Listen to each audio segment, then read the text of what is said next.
Right, and there we go. Hello, lovely people. And I think this is going to be a relatively straightforward stream. I am going to review some of the work that is coming from Kel and the Awfully Queer Heroes. They are in the middle of a Kickstarter that is just about to be launched with a covering of the homebrew environment they play in their games, and the particular perspective that they bring to gaming, which is about making it an inclusive and open community. So hopefully we can all get together, have a quick look at things here, and just do a brief review. There's nothing going to be particularly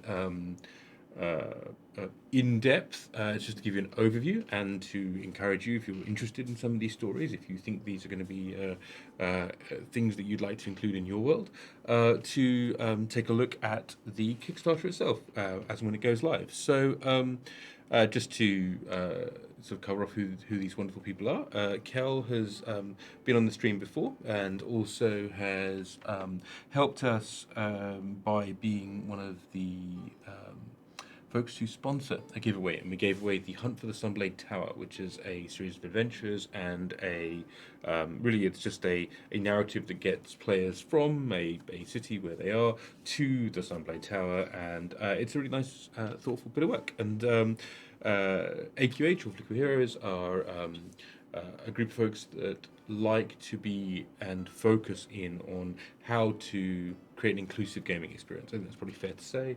And as part of that inclusive gaming experience, this is a preview of some of the work they're bringing out soon. I'm not going to read every word out. I'm instead just going to focus in on, for a start, some of the beautiful art that is in this supplement.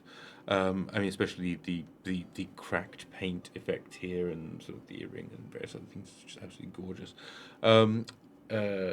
All of the material is presented with a bunch of content around it about the nature of that particular divinity. There are 6 divinities mentioned in this book. There are also, I believe, something in the area of a total of 8 races, 6 divinities. There's a bunch of feats and a whole plethora. I think there's only 60 plus subclasses. I think this review we're going to cover off just a few of the deities, a quick sample set, as well as some of the barbarian subclasses and some of the races that are interestingly have been put forward just as being a little distinct and interesting. And I think they're certainly distinct and interesting. So here you have sort of a large deity representing the bringer of light and shadows, Soul. A lot of the AQH heroes have some rooting in Celtic myth, or in things that we would call Celtic myth. I suspect there's a lot more sophistication and nuance to that, and so it's nice to see a lot of the names and a lot of the concepts that we talk about from a different perspective in order to represent it in a sort of a view from perhaps a more traditionally D&D perspective. So Sol, who is a true neutral, gender fluid, pansexual god, because honestly the sun light shines on everybody, and I think that's a particular controversial statement. Sol gets the biggest of celebrations and the most worship, is the largest of the deities in this pantheon, and there's some content here that is useful for you as a DM, which is around when your equinoxes are and what those celebrations look like, and various other nice bits of detail, and this beautiful bit of art here that I think is gorgeous. This PDF is a preview PDF, and so as a result, I don't think it is by any means the final article, nor do I think, for that matter, is it fixed in stone. So things will be and are subject to change. Samain, who is using the alignment system here, is a chaotic, neutral, non-binary bisexual god. The second oldest of gods, though identifying as female, she is perhaps considered to be the oldest by her followers. And again, a lovely bit of art down here. There is a nice positioning of your pantheon here. If you wanted a pantheon that was kind of ready to go for a game, you've got one. It is a good range of, again, Western storytelling, but useful, easy to go, mythos for you and a pantheon that goes with it. Ostara is a female asexual aromantic god. It is interesting, actually. I was going to say, sorry, my bad. I misgendered Samhain. It's non-binary, but there is a feminine pronoun used there, which is where I got a bit confused. Excuse me. Ostara is the goddess of spring, rebirth, and fate. I really like this concept of Ostara. It's a great idea. I need to fix this thing. It's not. It is game theory. AQH. The Sunblade Pantheon. Early. Yeah.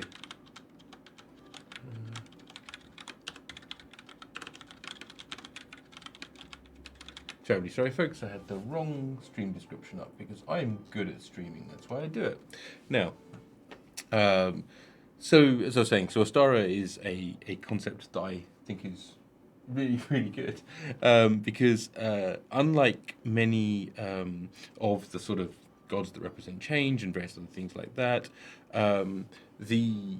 the youngest form of Astara is the most mature, and the oldest is the least mature, and so there is a playing around of the nature of age and fate and everything else, presented by again this triptych of lovely pictures, reminiscent of many of the stories in this area of youth. That there's something unsettling about adults that play as children and youths that are unnecessarily wise, and it plays into those. Yuletide is a god of winter, a somewhat cold, if well-meaning character. Again, nice bit of art here. Looks like someone I knew.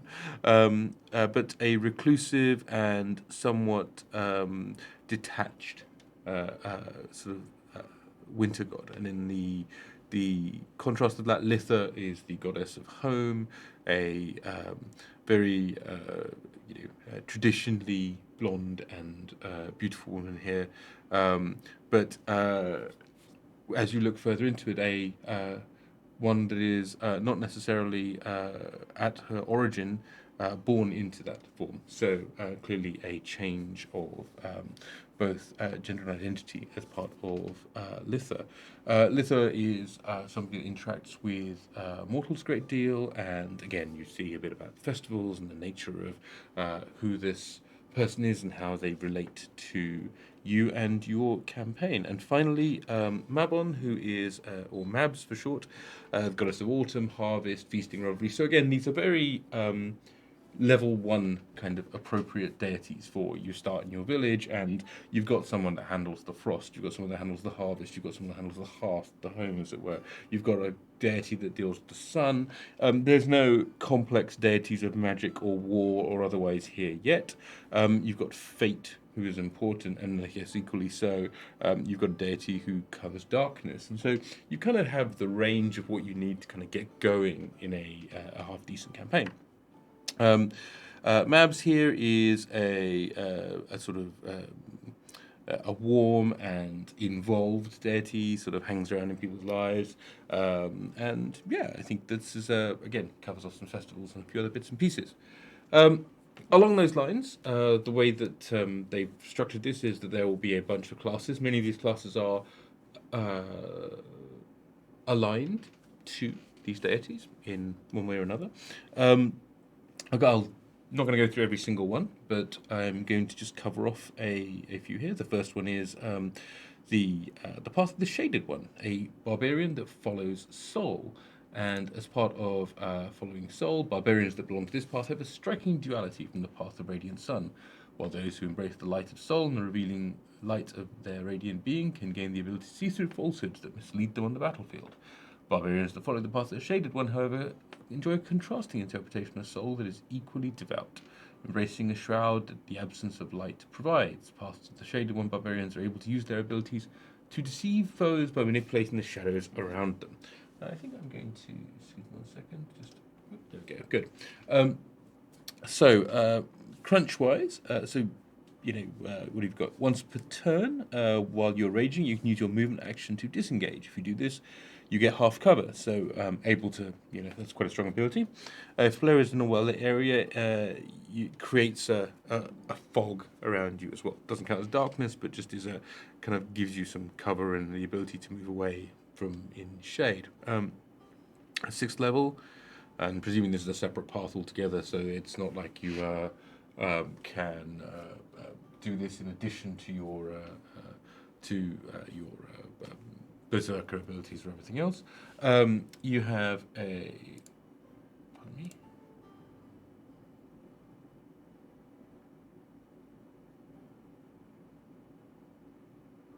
There you go. So yes, you have a 6th level ability. The connection with soul deepens within the barbarian. By fully embracing soul's darkness, that aspect of soul starts to flow through the veins of the barbarian in the midst of their fury. Skin of the Night. You gain resistance to necrotic damage whilst raging, and you gain advantage on checks made attack while raging. So read that again. Advantage on stealth checks made in dark areas while raging.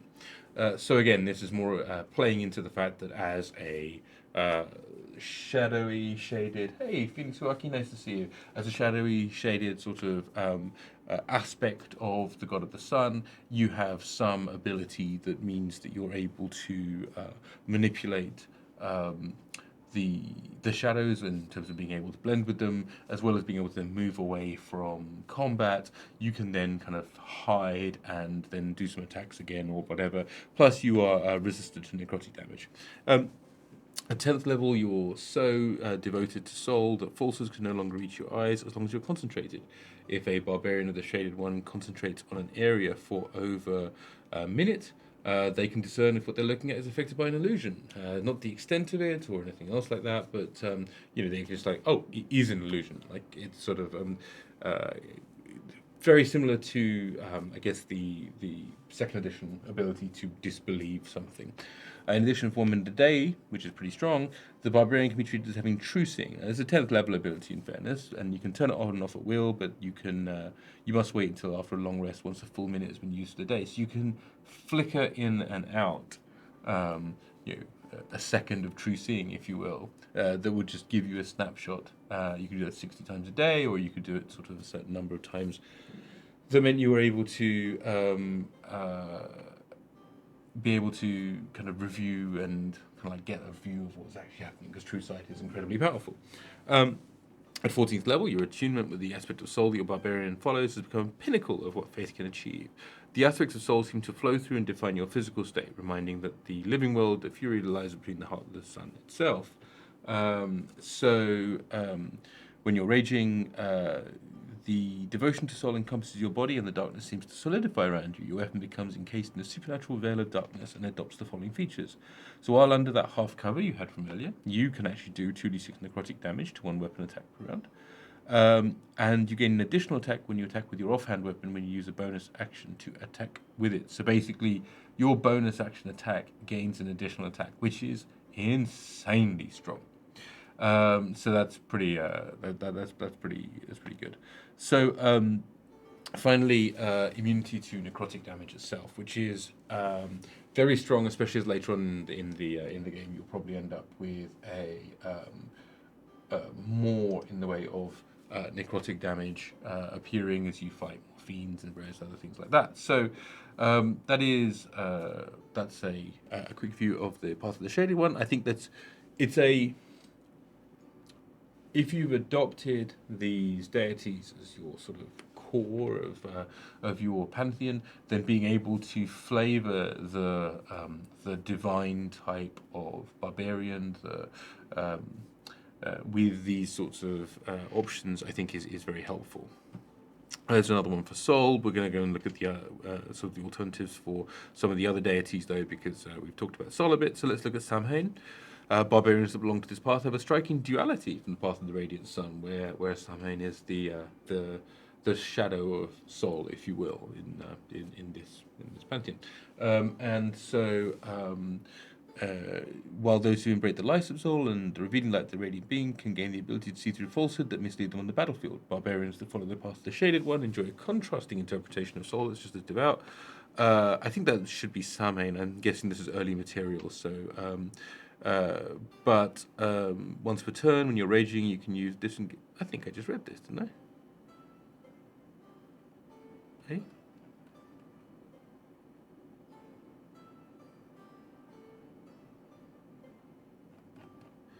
Maybe it's the same abilities. I think that's a typo. I'll mention that to Kel. Well, preview material. That's what it is. So then we'll take a look now at Ostara following. And the Ostara follows Path of the Nature Shaman. So at 3rd level, you'll get a resource called Trance Points. These are equivalent to your Wisdom score plus your level. That's pretty good. So when you enter into this sort of concept of a trance, and then you're able to really go hard at it. And so you can use these to top up your rages. You gain a d6 of these trance points during your rest, and you can restore all trance points during a long rest. So you can spend a trance point to either cast Speak with Plants or Speak with the Dead, which is actually an awesome ability. I love the idea of having a sort of a deeply shamanic kind of barbarian. That's kind of awesome. You can spend trance points to cast Minor Foresight, which is similar as Foresight, but it only lasts for 30 minutes. That's pretty rad at 6th level. And you can put an ally in trance to heal them to basically short rest. So basically, it's sort of like a torpor kind of effect where they can do advanced healing. It's going to require them to use their short rest. It's not as straightforward as to say that, hey, here you go, here's your magic heal spell. It costs some time and effort, but it just does mean that they gain some additional healing. That's quite good. Furious Shaman, you can siphon the power of the wild around you during your rage. You restore 1d6 hit points for every turn, up to a maximum of 5 times. That's pretty good. I mean, the ability just to be able just to keep adding a little bit of hit points every turn doesn't cost you an action to do anything. When you cast a Foresight spell through the Diviner trait, it lasts for 2 hours instead of 30 minutes, so that's pretty strong. And so this is the going along the lines of like that synergy with Ostara, that synergy with Fate, as well as that synergy with Nature, means that you are able to kind of predict the future. Yule, as you would imagine, has a path relating to frost and ice, the path of the Yuletide follower. Let's have a look. Weapons imbued with cold energy when they rage. When raging, the barbarian's rage damage counts as cold. The weapon counts as magical. If it isn't already, the barbarian gains resistance to cold damage. And that's, again, pretty normal. So it does seem that the majority of these are structured the same way, which is there is a 3rd level ability, a 6th level ability, 10th level ability, and a 14th level ability, and obviously with increasing power. I like this. I do mildly have a concern that since most games don't get beyond 10th, that 14th level ability will rarely be seen. That being said, that's not really a concern of this, as opposed to a concern of D&D in general, where they push abilities to later levels. You can see there's a few more, and I'm not going to talk through all of them. Letha has a crashing surf barbarian. Mabon has a gladiator that sort of can cast certain spells and can do certain abilities. They're sort of more of a show person, and the ability to create a bit of a little blending, a little bit of the part of what would be traditionally called the bard role. As we then take a look at the races. So there are, I think, going to be 8 new races in this supplement, but we're literally looking at just a few of them. And as much as anything else, I think this is preview material, so a lot of things will be different, but they have all got, I think, a very similar sort of approach to things, which is where you ultimately, as the player and as the DM, determine your world. And so, whilst this is guidance, it's not 100% a requirement. And I do think that also the art is just gorgeous. The Mithraic are larger than life. They may be good to 7 feet tall. They're not born with a single agenda because they're followers of Sol, and so they can present as either male, female, or androgynous. So they're able to move from one presentation to another. Family and feasting are key to any group considering a Mithraic. They rarely hold grudges, they change emotions a great deal, also representing the nature of the sun. And they actually focus more on their aspect than they do necessarily their gender. They live for about 300 years, so they're sort of half-elfy kind of age ranges, and maturing can be delayed or advanced depending on food intake. So very similar to some animals in our own world.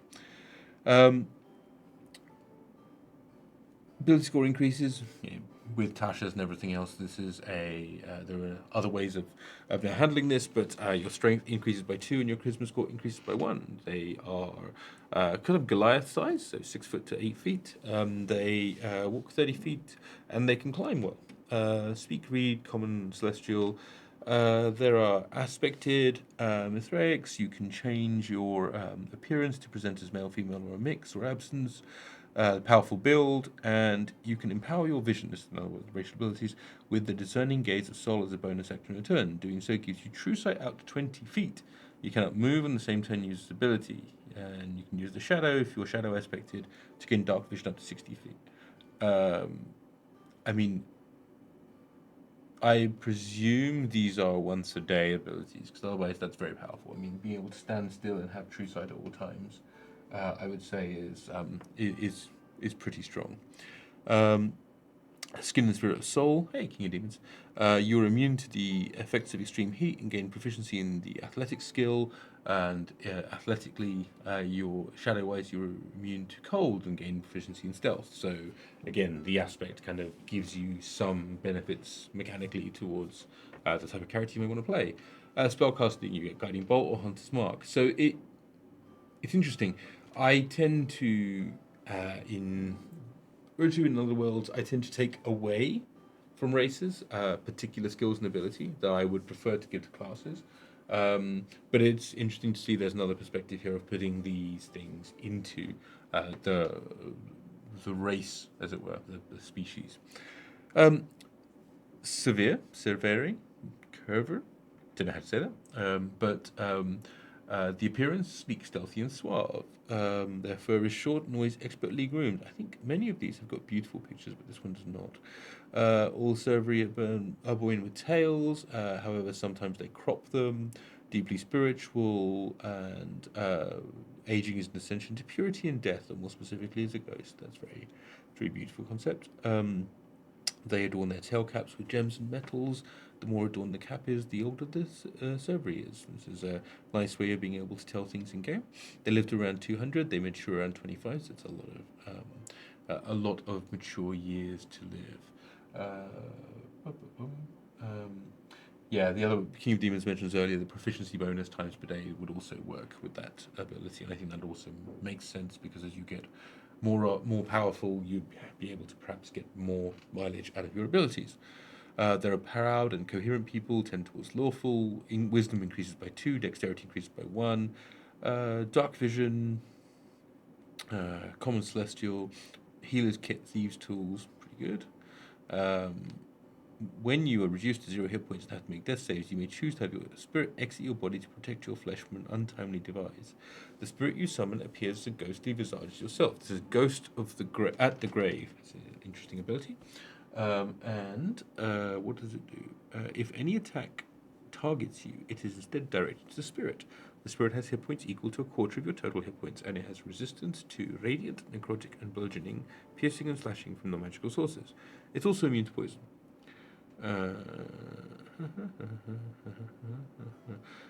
So for every death save you fail, the ghost gains hit points equal to your level. For every death save you succeed, the ghost loses hit points equal to your level. The ghost cannot move from where you fell unconscious. Once you've used this ability, you cannot do so until after a long rest. So in essence, let me be clear. Basically, when you reduce to your hit points, your spirit exits your body and kind of hangs over your flesh. The spirit appears as a ghostly visage. Ooh, ooh.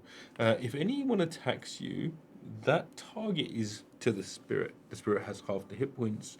Um, sorry, quarter of your total hit points. So if you have 40 hit points, it has 10. Has resistance to radiant, necrotic, bludgeoning, piercing, and slashing, and is also immune to poison. So that's great. So that basically gives you an extra 25% hit points. That's obviously rather strong.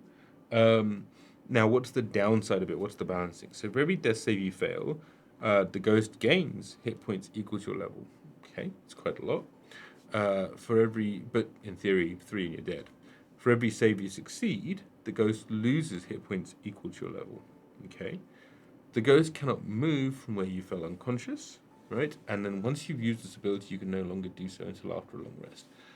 I think that that is a very, very powerful ability for a racial ability, meaning that this is significantly more powerful, I would say, than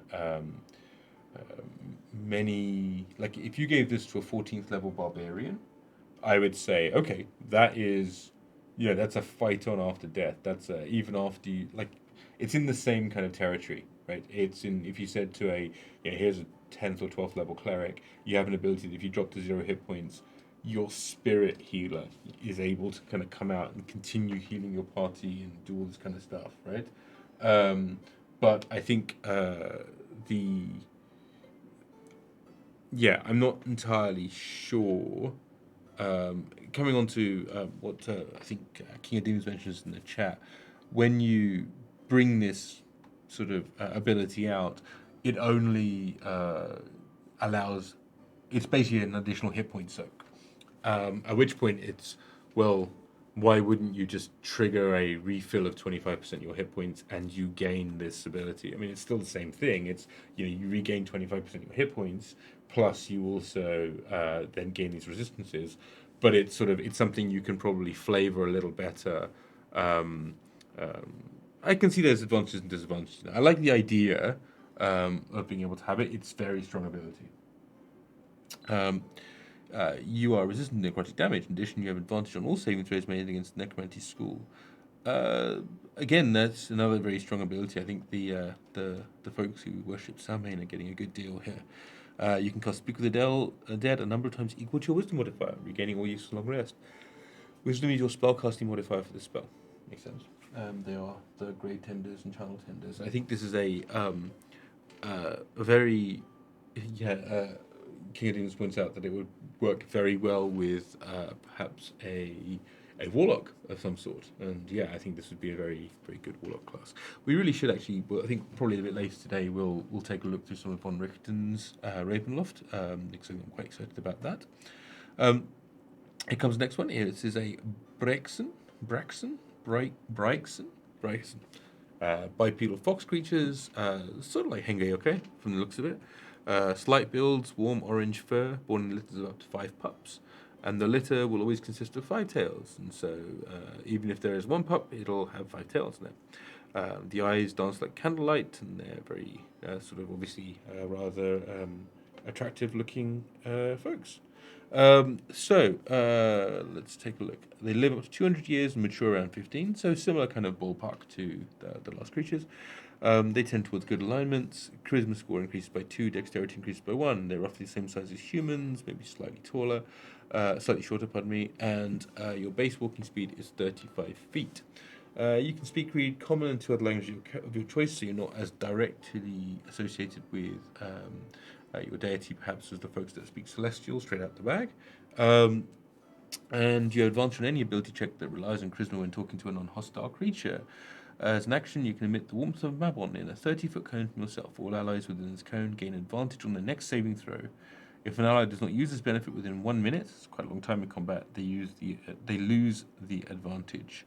Up to 4 hostiles of your choice must make a wisdom saving throw become charmed by you for 1 minute. It's again very, very powerful. A creature that is charmed may remake their save at the end of each of their turns. Charisma is your spellcasting ability. You can use the ability a number of times. So, as part of that friendly demeanor, you are giving people advantage on their next saving throw for 1 minute, and you are charming for hostiles of your choice. They get a straight wisdom save or they charm by 1 minute. We don't know what the DC of that wisdom save is. That's probably something that should get clarified. Because if you're playing a fighter, you're still doing this. Are you using the 8 plus proficiency plus wisdom? Sort of would make sense, but just needs to be cleaned up a little bit. Hey, Kelp, nice to see you. I'm not sure if I should be going through this material, but I am. So that's what one day I'll make a task list and I'll know exactly what I'm supposed to be doing when I'm supposed to be doing it. But nevertheless, it's very interesting to read it. So we've looked through some of the gods, we've looked through some of the classes, and now we're taking a look through some of the races. Heart of the party, you gain proficiency in charisma, performance skill, and brewer's tools. And if a cetacea is within your line of sight, you may reroll attack rolls and saving throws whenever you roll a 1. You must use the new roll, which I think Lisa would love. A cetacea. So I think so far, Kel, the perspective has been the deity content is lovely. It's sort of the kind of thing that if you were starting out as a DM and you wanted to just have a ready to go group of deities for your village based campaign, it's like bam, there's your god of the hearth, there's your god of the night, there's your god of the sun, there's your god of, like, you're kind of covered there. It's really nice, right? The classes all seem good. There's a couple of in the content you sent over. There's one of them that appears to be reprinted a couple of times. It's the third one, I believe. It's the first of the Samhain barbarians. Appears to be the same as the Sol one, so it's a minor detail. We were just going through the races, and the racial abilities do appear to be a little strong, and that could be grand because folks would be looking for that in their campaign. And if you are, that's wonderful. But these racials are rather, especially like the Sight of Sol is strong, but it's when you get to the Severe and this effectively an extra 25% hit points. I think that's pretty chunky. Like there are ways of making that more balanced, as in with many DMs. I mean, I was chatting with someone this morning who says that they do death saves over the course of a day, which is, I don't think, a good idea, but they do it. And basically, if you fail one death save, cross off one of your lives for the day, and fail a second death save, cross off your second one. Now, in that context, I think there's a lot you can do there. Let's have a look. Actually, that's a good point. King of Demons passes on an interesting point, which is what if your True Sight stacks with Twilight Cleric and you can give everybody a group True Sight? Again, it could be very cool because it's limited to a minute, but I would be tempted to bring that down to like 3 rounds. Right? Because then, 3 rounds is enough that you can make a very conscious choice. Maybe 5 rounds if you really want to be generous, but for a racial ability, I think that's a lot, right? For racial ability, I would be looking to perhaps try and cap some of these at proficiency bonus times per day, or proficiency bonus, seconds or minutes or whatever it is you want to do. I'm happy to go through some material, and I'm just giving a perspective as I'm reading through it, or the things that I would be tweaking more honestly. Regardless, I think every GM or DM is going to look at this and then they're going to go, "Oh, I like that. I'm going to take that, and I don't like this, and I'm going to alter that this way or the other." So I'm just chatting through as we go through it. So the cetacea, the general appearance of dolphins and the cetacea varies wildly between each individual. However, their common traits: they have rubbery soft skin that can be grey, black, or white, or a combination. Their hands and feet are webbed, and they have small fin tails. Their faces are flat, similar to a human's. However, their nose is embedded in their face. They don't have hair, but instead will boast hard, rocky scale-like growths on their heads and back. Basically, they stay well hydrated, and they live in the ocean, and they take after Letha, so they always are kind of twinned up with these Brightson, which is kind of nice. Let's have a look. Tentacles, good alignments, most often Celtic. Charisma added by 2, Constitution increased by 1. They're 6 to 7 feet tall. 6 to 7 feet tall. They get dark vision, it's fine. They can hold their breath for an hour, which is pretty good. They have increased natural defenses. Your AC without armor is equal to 10 plus your dex plus your con modifier, which is in essence the same as the barbarian bonus, which is pretty rad. I mean, that's strong. You can innately cast Disguise Self a number of times equal to your proficiency modifier, and your resistance to bludgeoning damage from non-magical means. Makes a good pugilist or similar type of, physical fighter. With a high dex and high constitution and high strength, it's pretty decent. You can cast Disguise Self a number of times equal to your proficiency modifier. You regain all uses after a long rest. I don't see.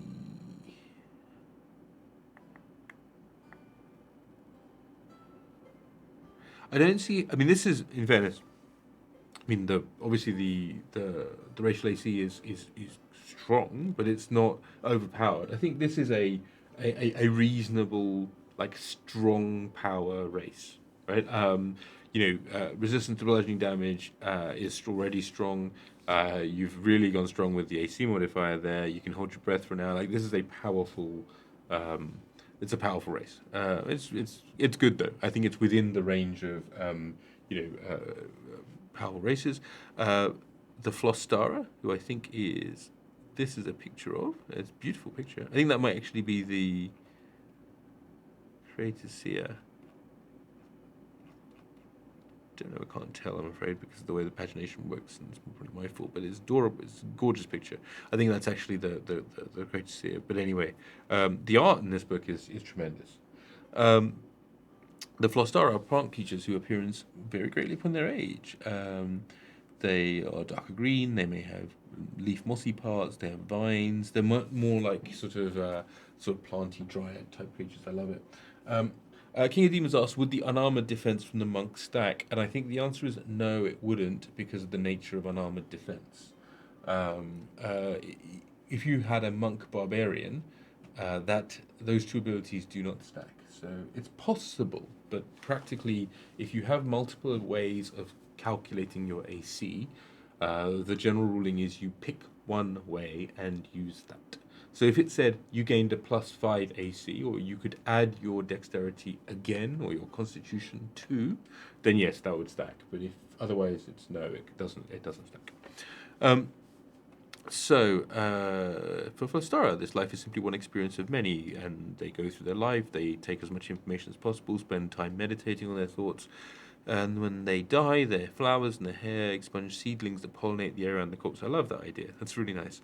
The body of the dead Flostara nourishes the seedlings, and within a year, up to 10 babies emerge from the dirt. When they die and pollinate, the area grove will grow from there.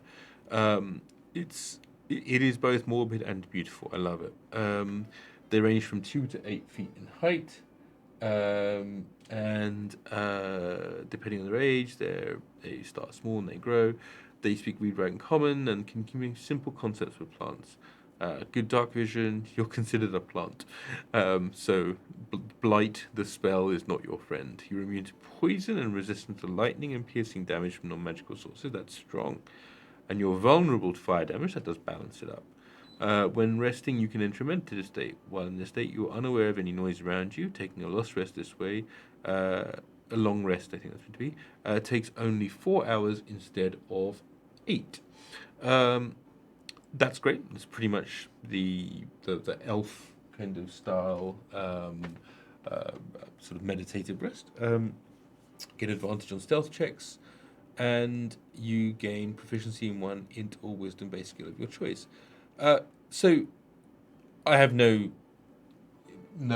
issue at all with the Flostara. They sound like a great concept. They sound like their abilities are in line with it. The Heart of the Jungle is strong, but not insanely so. And I think that's a pretty interesting and balanced class, especially for somebody that wants to play at the higher end of the power curve. But yeah, I think it's very nicely done.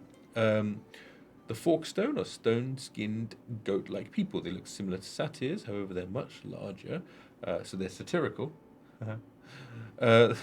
Sorry.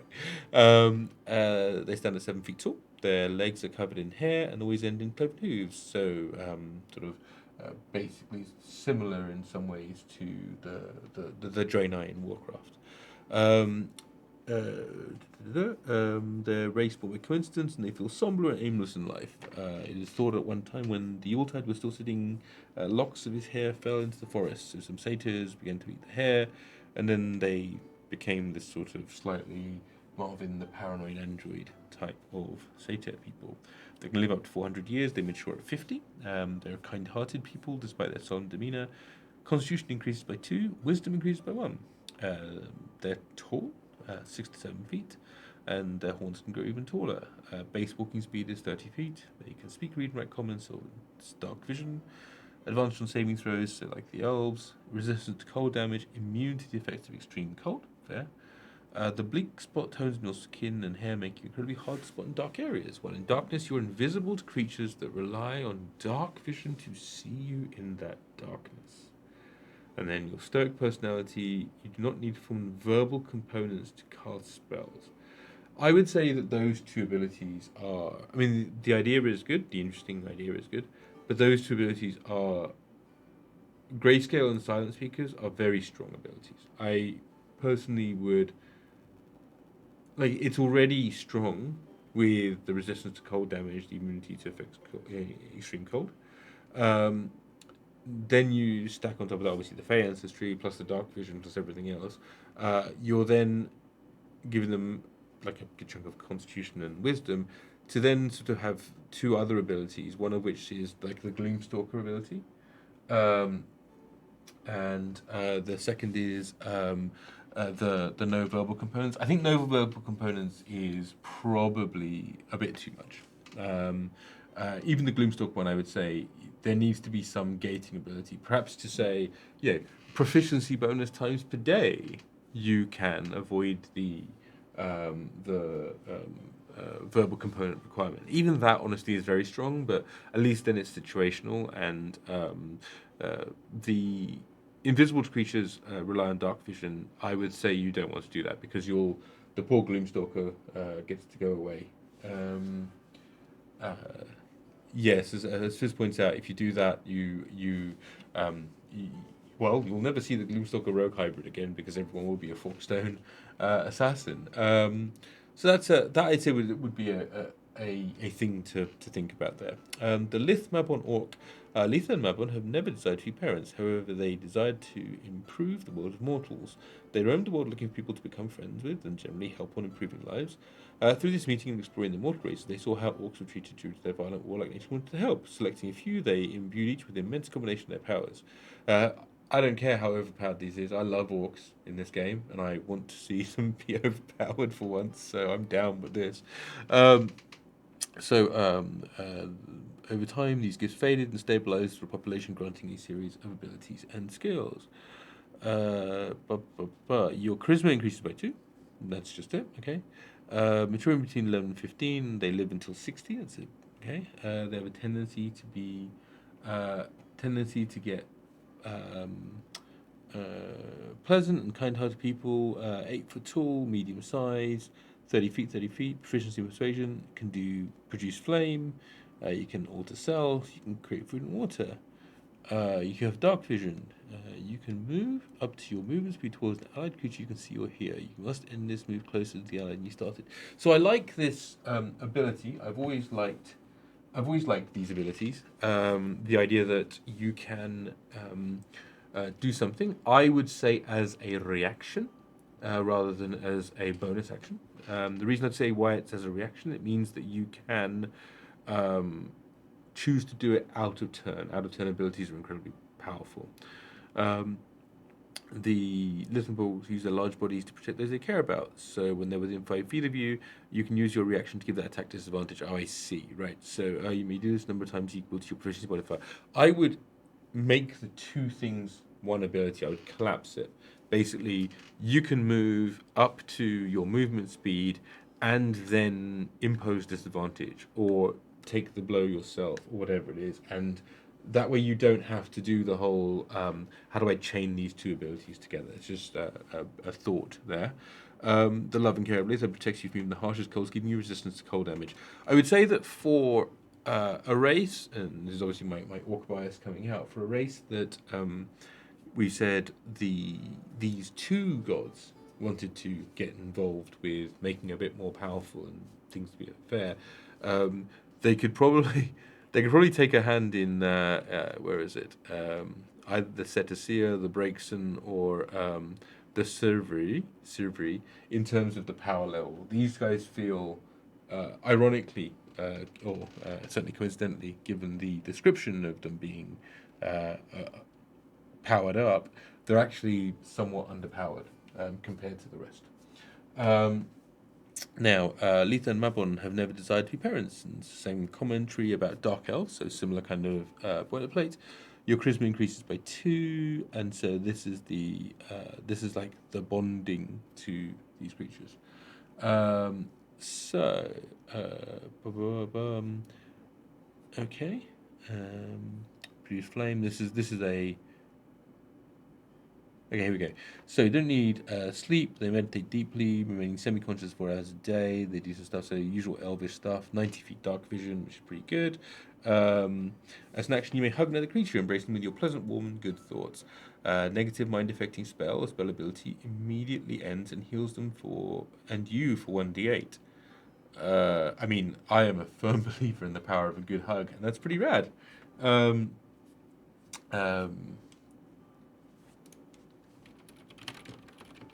So I think that how do I feel about that? I think that's strong. It's good. I think that again for a racial ability, it needs to be capped. It needs to be tightened up to proficiency bonus number per day or something like that. Otherwise, it is basically every action you would just sit there and hug them. And in fact, actually, any half decent warrior or warlord would have would round up every Lithmabon dark elf they could and have them line up in a giant hugging conga circle, so that like they would take their turn and they'd get hugged, they'd get hugged. And I think there's a bit of exploitery that any D&D party worth their name unfortunately would use these abilities for. But I like the idea of a good hug, both restoring you physically and emotionally. I think that's a lovely idea. Autumn's Bounty, you can call upon the power of Mabon to surround yourself and your allies, and falling autumn leaves as a bonus action.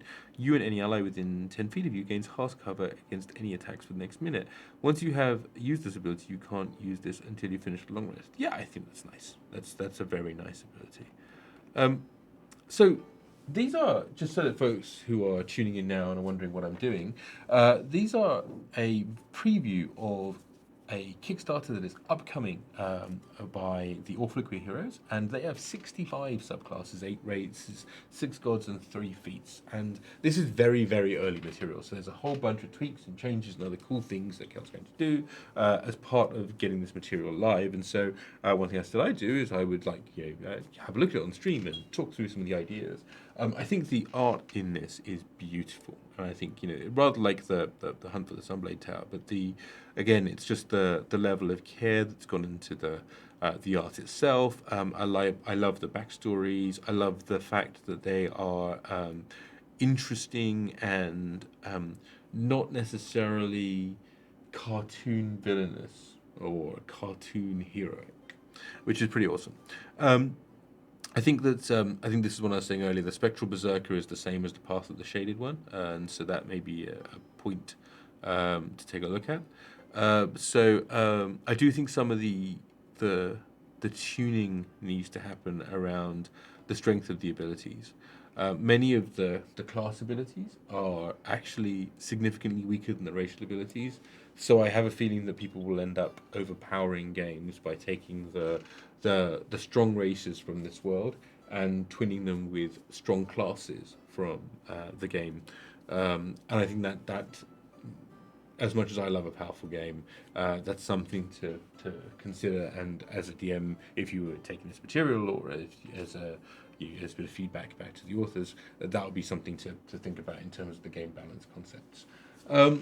that is this very brief and quick review of this content that I was going to do. I am almost certainly going to come back to it when it is in a bit more mature state. I'm looking forward to that. I am particularly looking forward just to looking through the various bits of art. They're absolutely gorgeous. My complete compliments to your artist. On that note, I am going to end this stream. I'll be back in a little bit though, because I'm going to start going through Von Richten's guide. I'm mega streaming today. Why am I mega streaming today? Because it's a holiday today in Singapore, and so there's a bunch of content I've been meaning to get through because it's been on my list and I've been wanting to get through it, and I think I'd like to share that all with you all. I plan on coming back in about 5 minutes or so to start the Von Richten's guide. So what I'm going to do is I'm going to probably play. Oh, I know what I can do. I can play the Beyond the Crystal Caverns play-in just because it's a laugh, and I don't think everyone's seen it. This is a cool little song that Shane on Beyond the Crystal Caverns, which is on Tuesday mornings Singapore time, Monday nights US time, played, and then we turned it into a piece of intro music. I'm just going to play that. I'm going to nip away for 2 seconds, come back, and then update the channel details, and then we're going to look at Von Richten's guide to Ravenloft.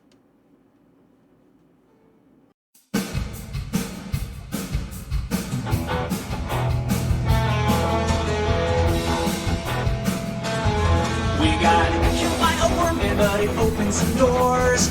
Now Ozzy Agatha's got us doing her chores.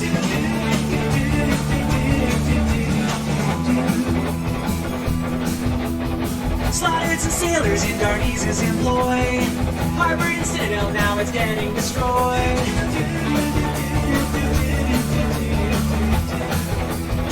Alright, burning the ground, there's demons inbound. We're going hunting in Ur-2. We cross all the lines, you're doing fine. And we're hungry like the wolf. That our boy Harry who we sexualize, hope he can be loved before he dies. Alright, we cut through the crowd, there's blood all around. Alanga's really not approved. They have no mind, access to crime, and they're hungry like the wolf. After some guy, only one eye, we kill whatever we want to. Gonna murder hobos, flushing our bones, and they're hungry like the wolf. Gonna seem really nice, go pay the price. We brought the savage house to you. We don't know where we are, but we're leaving a scar. And they're hungry like the wolf. Gonna seem really nice, go pay the price. We brought the savage house to you. We don't know where we are, but we're leaving a scar. And they're hungry like the wolf. Gonna seem really nice, go pay the price. We brought the savage house to you. We don't know where we are, but we're leaving a scar. And they're hungry like the wolf. Gonna seem really nice, go pay the price. We brought the savage house to you. We don't know where we are, but we're leaving a scar. How's that? Not bad, huh? So that was the amazing Shane O'Loughlin who sang that song in absolutely no way similar to any songs that any one of us knew in the 1980s. Now, that said, it's that is one of the few games that we play on this this channel. We play a game on Monday night. We play a game on Tuesday morning.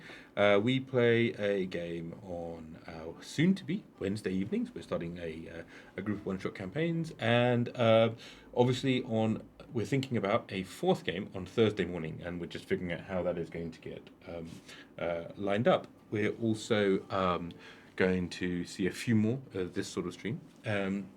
Now, speaking of this sort of stream, let's talk about Von Richten's Guide to Ravenloft. Now, Ravenloft is a setting that's been with us for a long time. since I would say second edition D&D. Certainly, I think that's when the first Ravenloft came from. It's the setting that spawned Strahd von Zarovich. It's the setting that has had Lord Soth in it. It is to my mind, it is a pretty intrinsic part of D&D lore in the way that Dragonlance or Sigil and Planescape and various other settings have been, and I'm kind of thrilled that they brought it back. Now, I'm pretty familiar with the old Ravenloft rules. I have no idea about these new ones, so we're going to go through them together. It could be a thing of wonder, or it could be a thing of darkness, but into the mists we go. So, taking a quick look at our introduction of this book. So, let us see. So we're all familiar with Strahd, obviously, from Curse of Strahd. So, welcome to Ravenloft. Scream shatters in the gloom, inhuman shapes slip between crumbling tombs. The shadows reach forth. Do instincts and imagination conspire against you? Or have otherworldly evils claimed you, drawing you into the mists of Ravenloft? So, there we go. That's my creepy voice done for the day. In hidden corners of the Shadowfell are nightmare domains that hunger for the brave and innocent, the ambitious and the wicked. Some call this connection of eerie realms the land of mist. Let me find some more eerie music. I don't think that's... Okay, let's have some eerie music for our Ravenloft eeriness. Okay, so Ravenloft is a magical realm, one that takes its name from the most infamous haunted location, the dreaded Castle Ravenloft in Barovia, home of the notorious Strahd von Zarovich. In this mysterious setting, the land, the passage of time, the tides, and every other reliable truth can shift unpredictably. Rather than being bound by proximity or politics, the land of Ravenloft, also known as the Domains of Dread, and that's an important phrase, it's carried that over from second edition, are mist-bound islands drifting through the boundless gloom of the Shadowfell. I think the first thing that's different is they've rooted this in the Shadowfell plane. Previously, the planes in Ravenloft were separate demi-planes. But each of these lands are innumerable, it says, lying hidden within the supernatural mists, and of these secret realms, the most terrifying are those born of your nightmares and given grim life through your adventures. So this is along similar line, or along similar vein to horror tropes, but not the eldritch horror type. This is a much more personal gothic horror type trope. So think Dracula for Strahd. Think Frankenstein. Very often, a lot of the Ravenloft characters, the big bads, are tragic figures, and so I think we'll talk through some of those. We'll go into the details, but we'll get through these intro first. Although Ravenloft is a setting of storied evils, the domains are not without heroes. Brave souls such as the investigator Easy Davenir? Easy? I like Easy. We're going to go with Easy. Yeah, let's go with Easy Davenir. Easy Davenir sounds like somebody that you'd meet at an Upper East party in New York. It's like, hello, you must be my friend, Easy Davenir. Anyway, so Easy Davenir, the monster hunting Weathermay Foxgrove sisters, and the scholar Rudolf van Richten himself explore the domain's secrets. Though few in number, such adventurers represent defiant lights that shine like beacons through the darkness, and characters from all lands and world may be eager or compelled to challenge the sinister forces lurking in the shadows. The myths. Sorry, it's hard to. I think they clearly do this as part of the tone of the book, and I quite like it. But it's hard to avoid it sounding like the end of Thriller. The mists of Ravenloft are rising. What mysteries will you discover amongst the domain of dread? What nightmares will you shape? And once you enter the mists, will you ever escape? And as Ez, Cynical says in chat, is actually short for Esmeralda, so it's not easy. It's Ez, so we'll go with Ez then, which is both helpful and somewhat tragically disappointing. So let's take a bit more of a read through it. So using this book, Domains of Dread is mysterious expanses of Shadowfell serve as backdrops for excitement and terror. Cynical put a comment in the chat for those of you who are following on the chat. I think that's actually pretty reminiscent to how the original Ravenloft books were, if I recall correctly, which is this is all about flavor. This is about how do you introduce gothic horror role-playing into the traditional D&D environment. We'll take a look at it. King of Demons has mentioned the damp here. I am well known for exactly how little I like Dampiers. We will take a look at the character. It is because I have a deep love of the film Blade, and we will come on to all of these opinionated nonsense later. My opinionated nonsense, that is. But first of all, in this review, Chapter 1, how do you create characters primed for fright-filled adventures?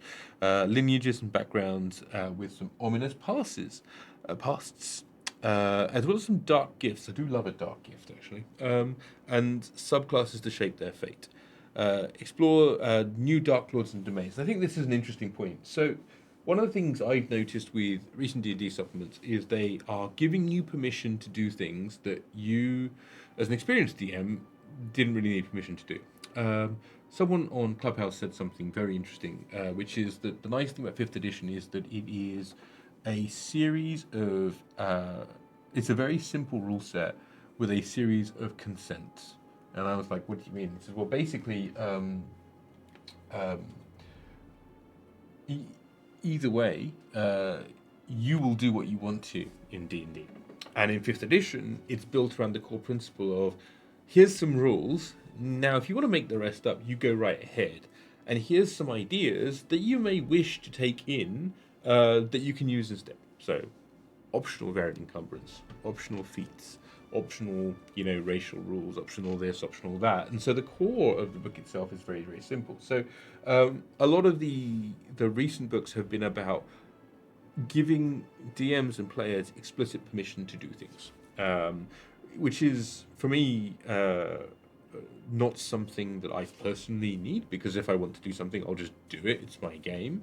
But I was talking with a DM just recently that said, actually, that's very important to them. They didn't know that they were allowed to do X under the rules of the game. So, Cynical mentions Sandy Peterson's Cthulhu Mythos book, which is a fantastic book, and maybe at some point we will review that one as well. But Chapter 3, some of the Ravenloft domains, which I think we'll spend some time on, especially if Lord Soth is in this book, because for anybody that doesn't know the tale of Lord Soth from the Dragonlance books, he is wonderful. One of my favourite characters, possibly my favourite character. Dalamar, in fairness, is my favourite character, but that's a different point. Running frightening adventures, rules for creating curses, out-of-body experience, and building safe, suspenseful campaigns. I suspect there is a fair amount there about how do you not just make things a gratuitous body horror fest for people who do not enjoy that sort of thing. And I think part of what made Ravenloft good was that it was able to tap into the bit of gothic horror that was beautiful and romantic and very had a lot of pathos to it, without having necessarily for it to be a screamer killer kind of game, because not everybody enjoys that. And so I'd be interested to see how that works. And fifth, and most, I think, probably crunchy for many people, some monsters. How to make a foe a notorious terror, as well as a collection of monsters that roam the domains of dread and other worlds. And so here is the obligatory Wizards of the Coast art. And I'm always amused by these things. I thought the one in Tasha's was not very good. Let's see how this works. Dr. Van Richten, I'm writing this from Rivalis, a town where I am surprised to find your name on the villagers' lips. You're more than merely a well-remembered citizen, Doctor. The folk here talk of disappearances and hungry shadows and the evil of an abandoned estate. Richten House. This place, the crimes and tragedies that conspired here. I know we'd both rather forget them, this whole accursed land. But the myths drew me back now that I'm here, I know. The past we both hope to bury is not done with us yet. Something terrible festers here in Darkhold, sir, lurking in your own family home. My investigation's been in sealing this letter. This time, I hope our families can stand together against whatever haunts us both.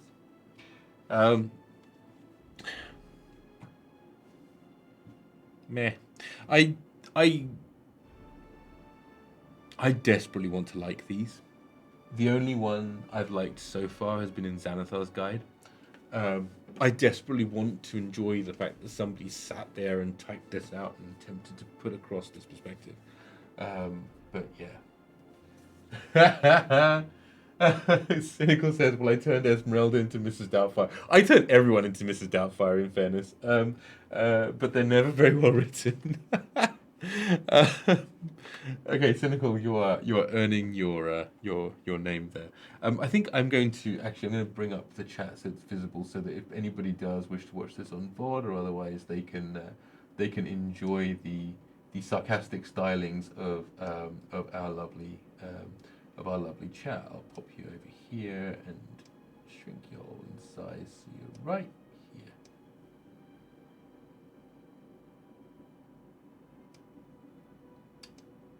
Canadian Suit says, the fancy letters could be good if only there was an official storyline we could follow. Yes, I think so. I think that's the same problem with Tasha's as well, is that there's nothing to relate them to.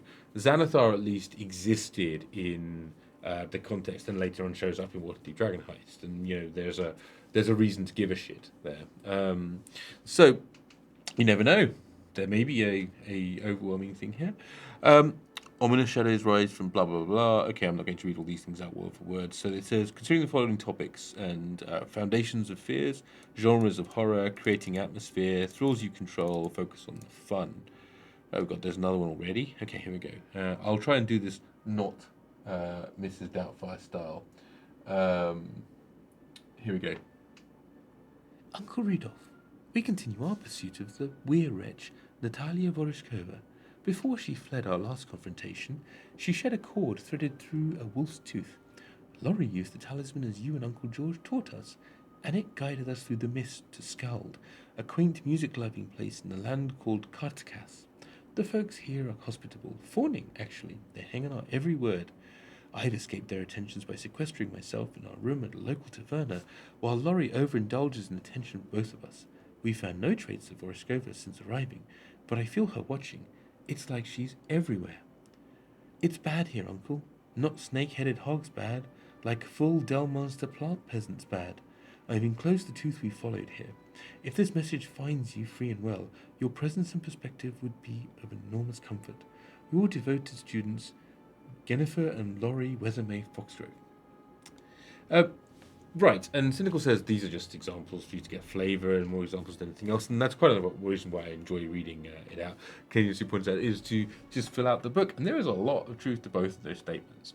One of the things that's concerned me about Wizards of the Coast books recently, in general, especially for D&D though, is they tend to be a little bit thoughtless.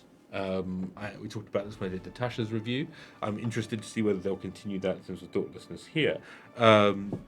Ravenloft is dangerous in some ways because in a lot of Gothic horror is predicated in Victorian attitude towards other people. The noble savage was a strong concept in art at that point. The idea of the Victorians being more sophisticated, more capable. So I'm interested to see whether or not they fall into those tropes here.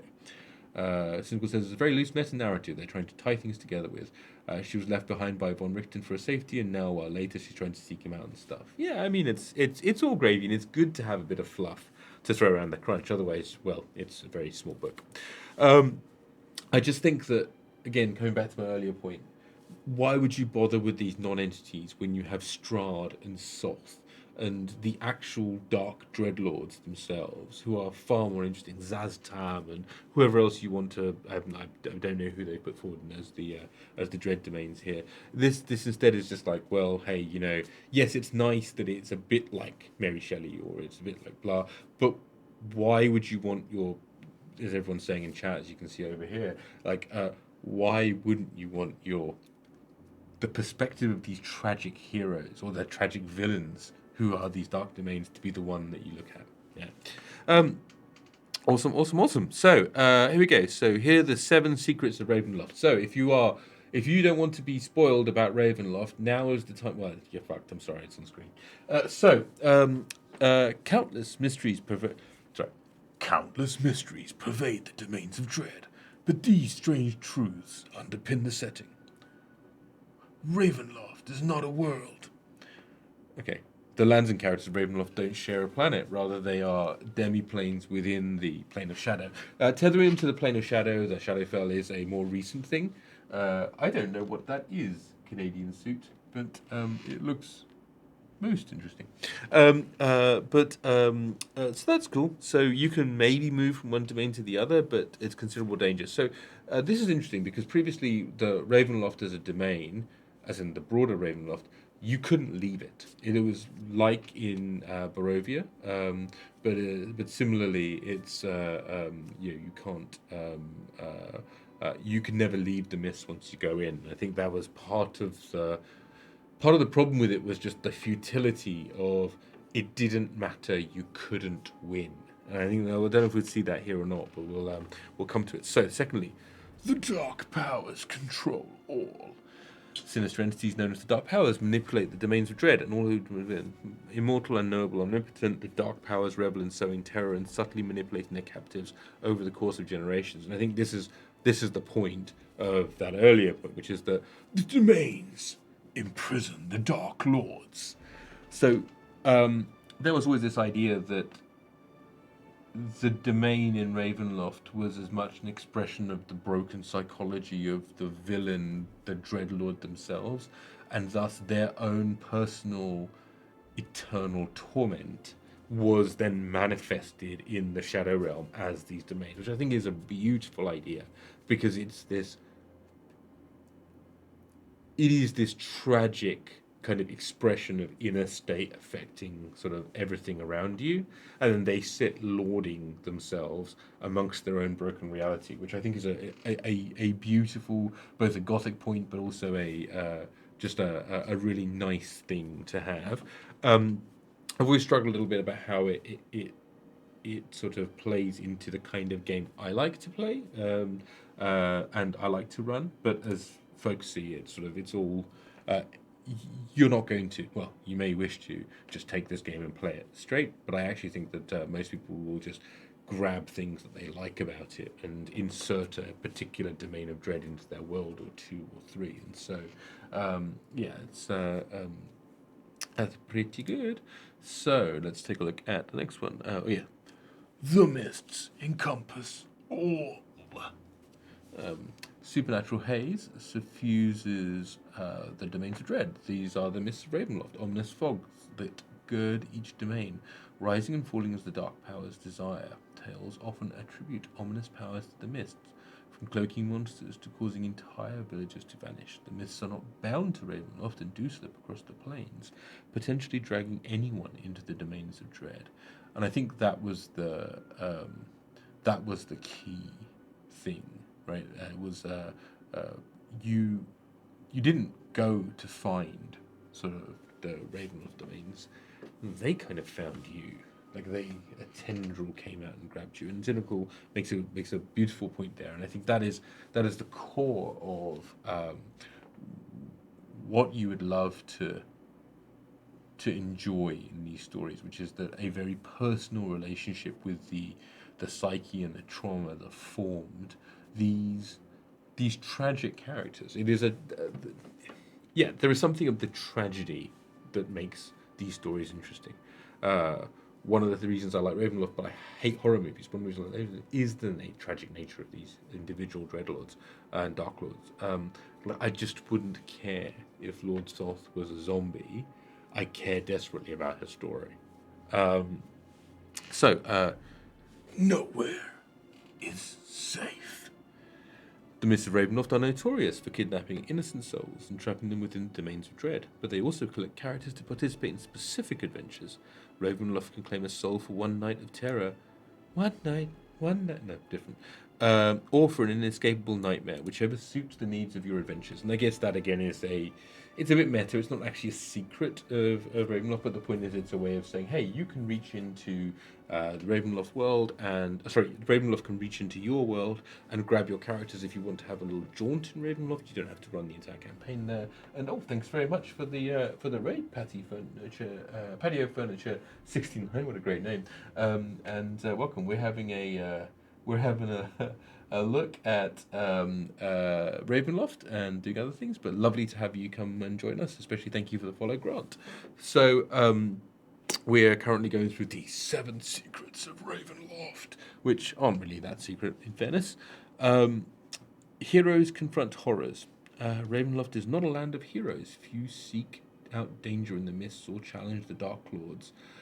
Fear and forces within characters themselves, potentially in the form of rare lineages or dark gifts, threaten personal dooms. Yet those who face these terrors shine as lights amongst the mists. So it's a point of light, individual courage, beacons to attract other heroes, but also greater threats.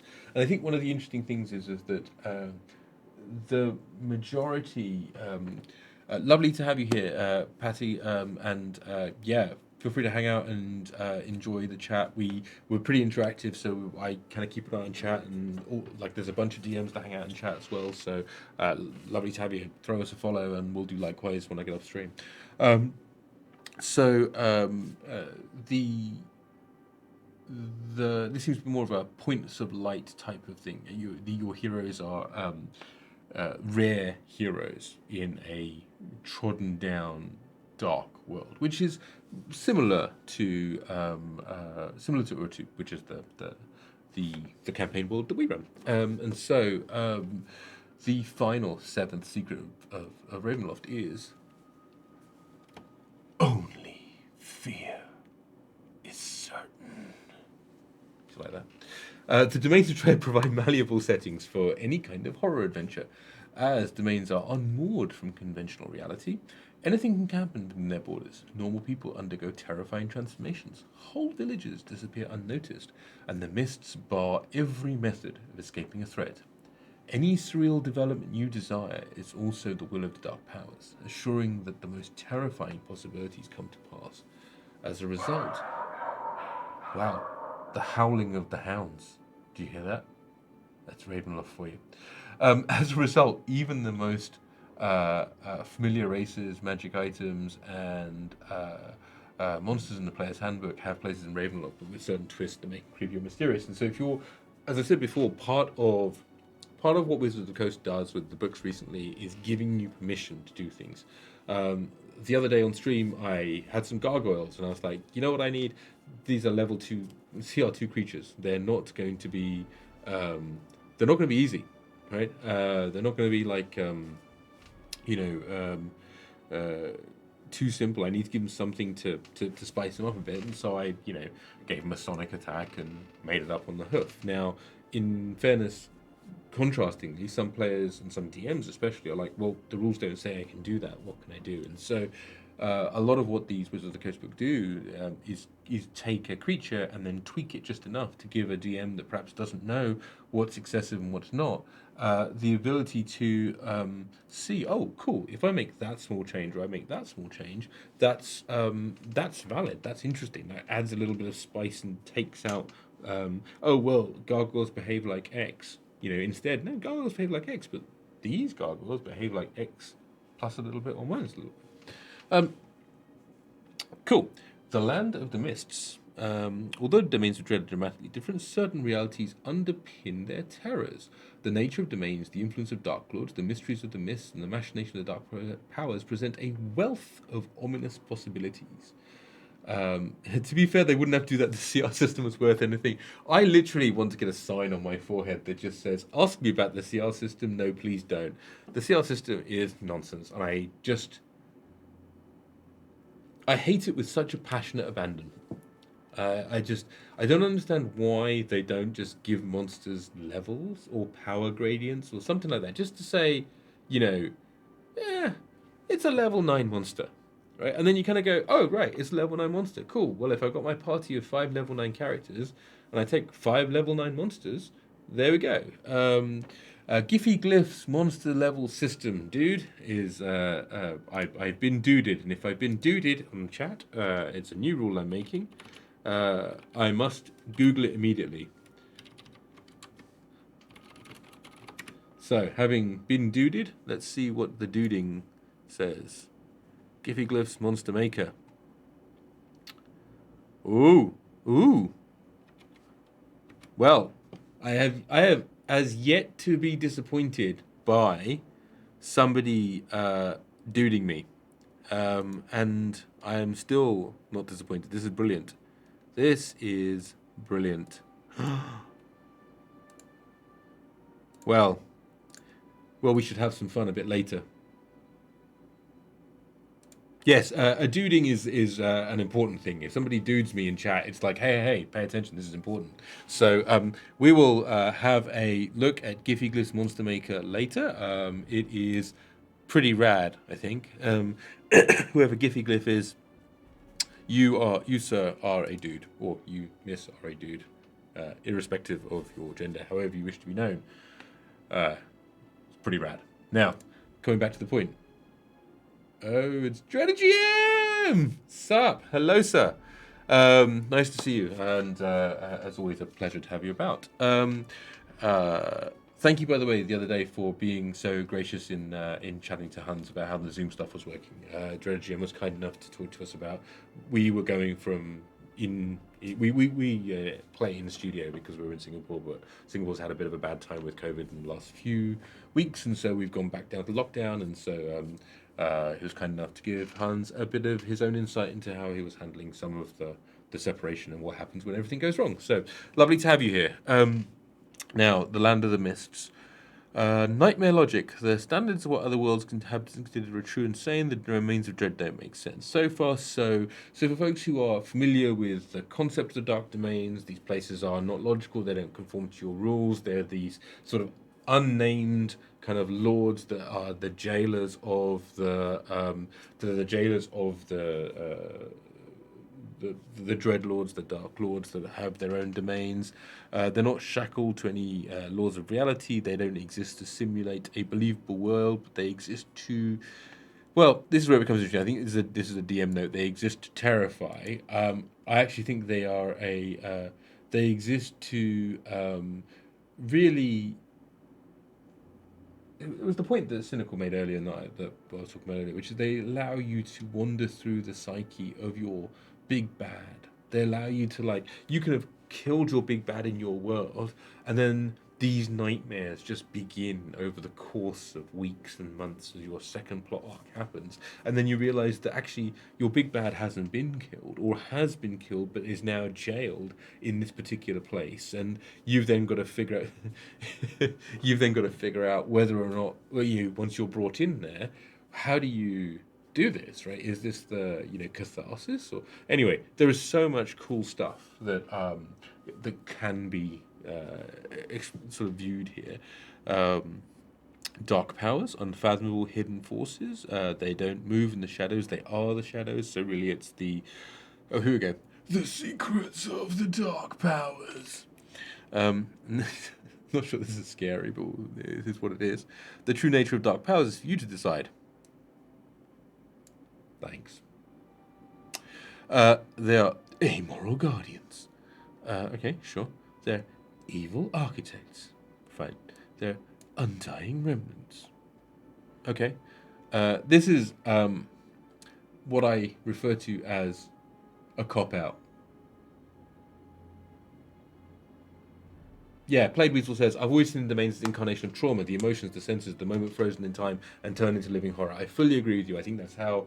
I think that is how they were originally conceived. I think it's the idea of grabbing the gothic horror. I think it's the idea of pulling in the romantic authorship about what it means to be a person and then deal with tragedy, but deal with it in the most awful of ways, and then to continuously relive that as part of your um, every single day, leading to a total lack of hope.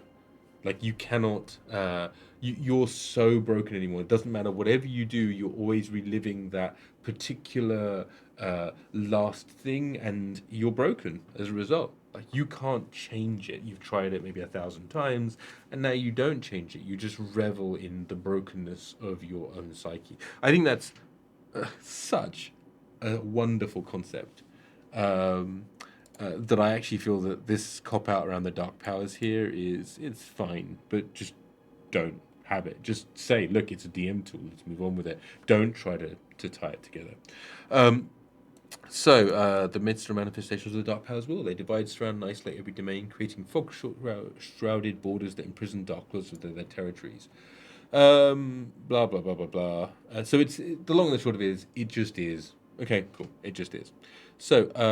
Rules about the domains themselves. The domains, big things that have changed since second edition or third edition is the domains of Ravenloft are in the Shadowfell. This is number one. The second is if you want to run a combat sim that is 5e, it is a downgrade from 4e. I, for one, love 4th edition because I run storytelling games and I think 4th edition is a really interesting mechanical game. The problem is I don't think I could get anyone to play 4th edition and play a storytelling game at the same time. But putting that piece aside, as a source of things to make 5th edition spicy, 4th edition is a wonderful, wonderful source book. And again, I don't know if he's watching, but a big thanks to Elton for lending me all the 4th edition books because I do enjoy physical paper books, and I now have a big stack of them that I page through on a regular basis. Now, domains. Sister domains are known here's some common features or rules or guidances, what do you want to call them. Domains are finite. Sure, as in they have a distinct shape. We'll have another 4E chat about another day. I think 4E's got lots and lots of awesome things in it. I think it has a big and meaningful fatal flaw in it as well. But I think it's wonderful. Domains are isolated. Okay. Domains hold dark lords. Right. Domains are cages. So far, so good. Domains are themed. Yeah. Okay, sure.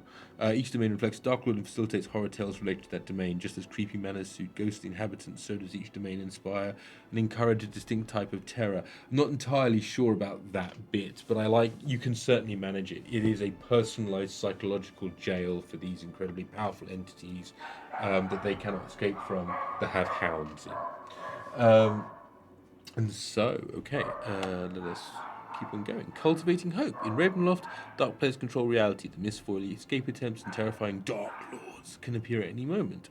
What hope do heroes have against such overwhelming evils? Here are some tales about things, blah, blah, blah. Sorry, just 1 second. I'm wondering if the dog's barking mean that I have to pay attention to my phone. Cool. I do not. Shifting reality and escapable danger, blah, blah, blah, blah, blah. As a balancing factor, use these rules. Again, bless them, but not helpful. Central to each domain is a Dark Lord, where a thorny thicket blooms. Nation's leader, prominent citizen, notorious monster, mysterious recluse, or seemingly innocent character. Indeed, the Hellhounds are real. For anybody that has ever watched our show, the Hellhounds are real. There is a inherently odd thing that I kind of want to address, which is that these dark domains predicate on the fact that people in the prime material plane do some bad shit, are somehow or the other judged to be bad, and are then taken into the world. This is if you're trying to make it holistically meaningful. I think it's going to be important that you don't try to make this holistically meaningful, and you just use this as a set of tools that allow you to create these personal nightmares that then you introduce your players into. The idea that they just exist in the world, and it kind of reinforces a you've done bad things, therefore you're judged by the universe. And I'm not sure that's something that makes any sense and will categorically break your campaign, I actually think. However, Dark Lords share a number of qualities. Dark Lords are evil. Well, you see, this is the problem I have, right? This is exactly my problem with this. One person's definition of this is not the same as another's, and one culture's is not the same as another's. Dark Lords are tragic and have broken and done things that would be considered awful in the goal, and they've lost sight of, the thing that began that process. If it's a pure Dark Lords are evil, you would, I mean, the movie Aliens is terrifying. Well, the movie Alien is terrifying. The movie Aliens is awesome. The creatures in it aren't inherently evil. I mean, there's nothing. It's the weaponization of them is evil, but the creatures themselves are not evil. So I don't think that it's fair to tie these things a bit too tightly to the nature of evil, because if you're going to use Ravenloft as an investigation of the nature of evil, I think you're going into a bad place, because romantic fiction and investigating the nature of evil do not work well. Because part of romantic fiction is that you focus in on an individual and you empathize with them, and you find your own personal mores and wants and failings, and you see them extrapolated in those individuals. And yet that sense of empathy is what makes their decline and fall and everything else so meaningful to you. That is not a good study into evil, right? I think just have to be a little careful here, right? So, Dark Lords are prisoners. That's totally fine. They clearly are prisoners, and they are tormented. They're tormented in a poignant way, tied on at least their past crimes, failures, or unattainable ambitions. But I also feel that they are tormented in a manner that is of their own making.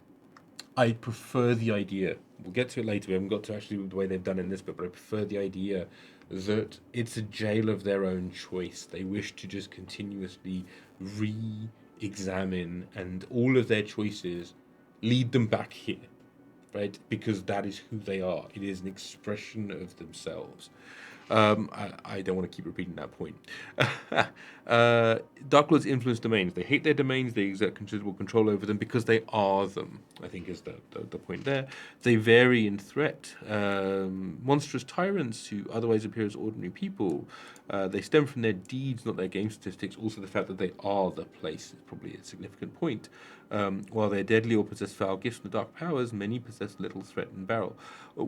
Why would you possess gifts from the dark powers if you are a prisoner of the dark powers? I think that's probably there's some ontological inconsistency there, I'm afraid.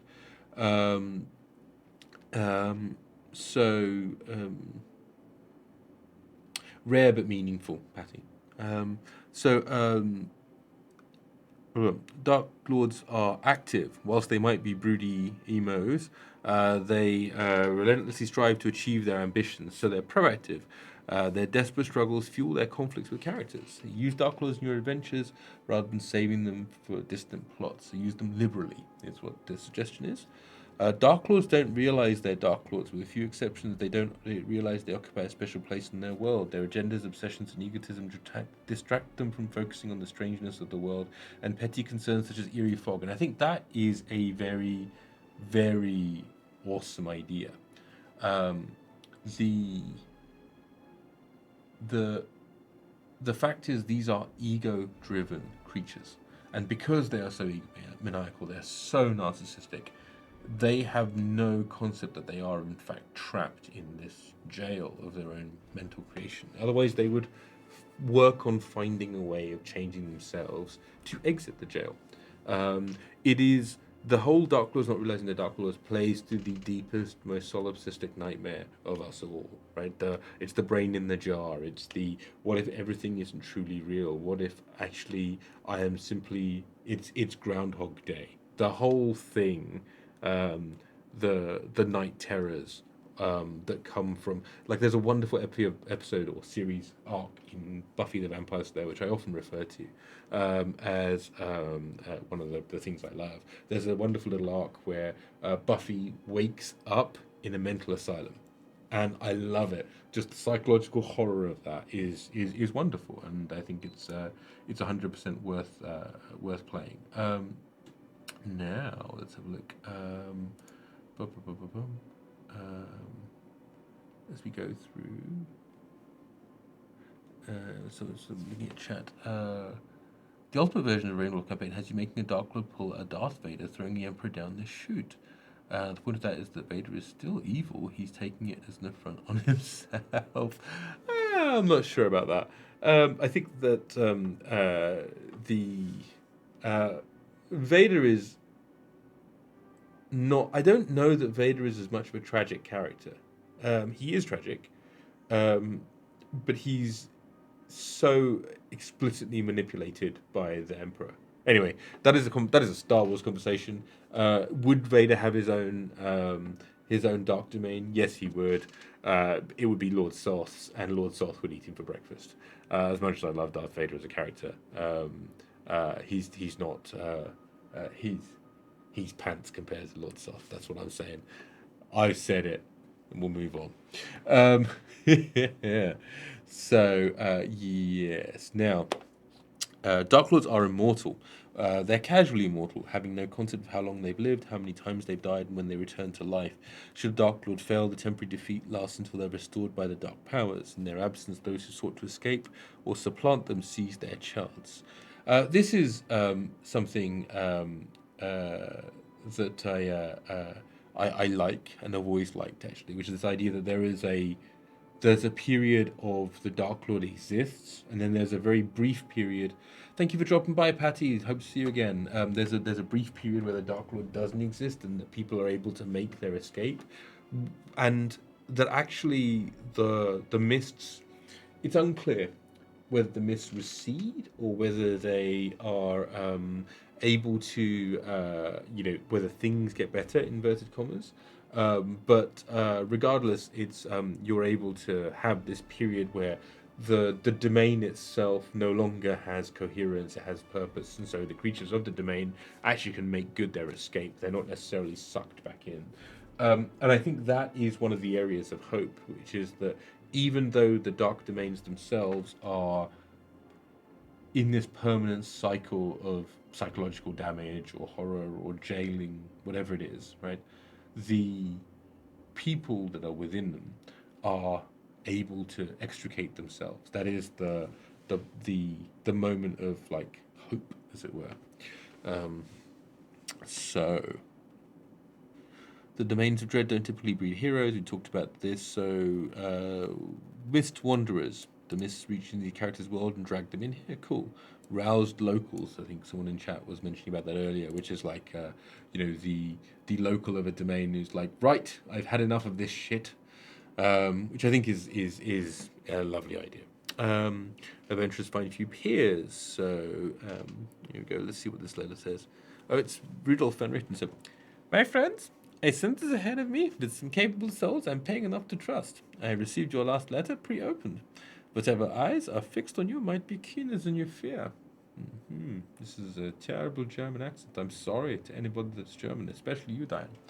Tomorrow I depart on an expedition, one that cannot be delayed. Perhaps the most important of my life. Thus I won't be joining you in as timely manner as I'd like. In my stead, I've sent enough coin to ensure these messengers' assistance and silence for even the most daunting of works.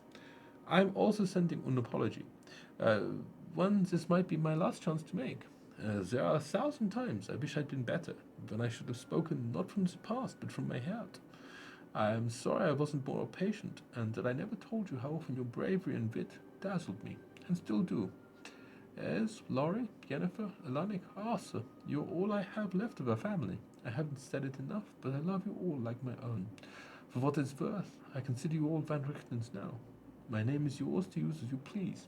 I pray it brings you more joy than it's brought me. But whatever name you use, I know you'll carry it as a candle to ward off the shadows. Always, Dr. Rudolf Van Richten. Who in my mind will always be Christopher Plummer, running away from Austria to Switzerland. Now, moving on, character creation. So let's have a quick look to see if there are any meaningful differences here. So we've got haunted heroes, lineages, some dark gifts, which I think might be quite fun, some subclass options, some backgrounds, and some horror trinkets. So, haunted heroes, Ravenloft encourages you to do some stuff. Begins with a question, invitation to nightmare. What content makes it scary? What do you not want to see in a horror story? What you might... This is a good point, and I think it's important. Players and DMs must communicate. Players must tell DMs what they consider to be reasonable behavior. DMs must tell players the way that they are and what they consider to be reasonable behavior, backwards and forwards. And there needs to therefore be a contract between them. And that contract is one where folks are able to say and be transparent with each other, go, hey, I do not like it when people do mean things to animals. Please do not do that. And DM says, oh, I like doing that. That is bad. And then we have that conversation and you move on. It's sort of red lines, triggers, whatever you want to call it. It's a conversation we have with the Fourth Culture Party. And as we get to know people a little bit better, we are able to... We're able to kind of blur those lines a bit. But at the beginning of a game, especially a new game, especially when you're introducing a new genre of game, you need to be a little bit more explicit and the lines need to be a little cleaner. And yes, as Overcourt says, it does get hard in these settings, but therefore the conversation is ever the more important. And I've got to say, well done Wizards of the Coast for actually bothering to keep mentioning this. It can seem like it's a bit too heavy, but it's actually important, right? Especially in a horror genre. You need to know where the lines are, because actually the entire point of the genre is to move you around a particular line, right? It's to test you psychologically in these areas. So if somebody's got an issue with, let's pick something stupid. Let's say somebody has an issue with the way that vegetables are treated in novels, because no one has that issue. Then you kind of want to be thoughtful about that conversation. If you're bringing it up, if you're playing a game that's about psychological horror from the perspective of a vegetable, that player's not going to want to play it, and you need to tell them that's what you've got planned, so that they go, cool, this is not for me as an adult. As always, respect your players, they're people, and likewise, respect your DM, they're a person. Cool. So we'll move on from the public service announcement. Knowing what frightens your character provides insight into their past and motivating their behavior. And there's an interesting point, which is what frightens your character may not be what frightens you as a player. And so that is worth thinking about when you think about your fears and worries. This book assumes you're playing a character who pits themselves against their fearful foes. That said, if you're able to play someone with sinister origins, the Lunacies and Dark Gift provides such opportunities. How a character engages with the evil inside themselves can make for exciting conflicts. Be sure that your choices allow your character to be a reliable part of your adventuring group, though, and not a near villain the other heroes can tolerate. So, yes, interesting. This is always the answer to the question of can I have an evil party? As somebody that just recently played an evil one-shot, is you need to look very carefully at the person that asked that question, because if they're just looking for a reason to unhook their moral inhibitions at the table, the answer needs to be no. Cynical says, I work in a game studio and used to run a revolving door kind of game in the before times when people were in the studio. Yeah, indeed.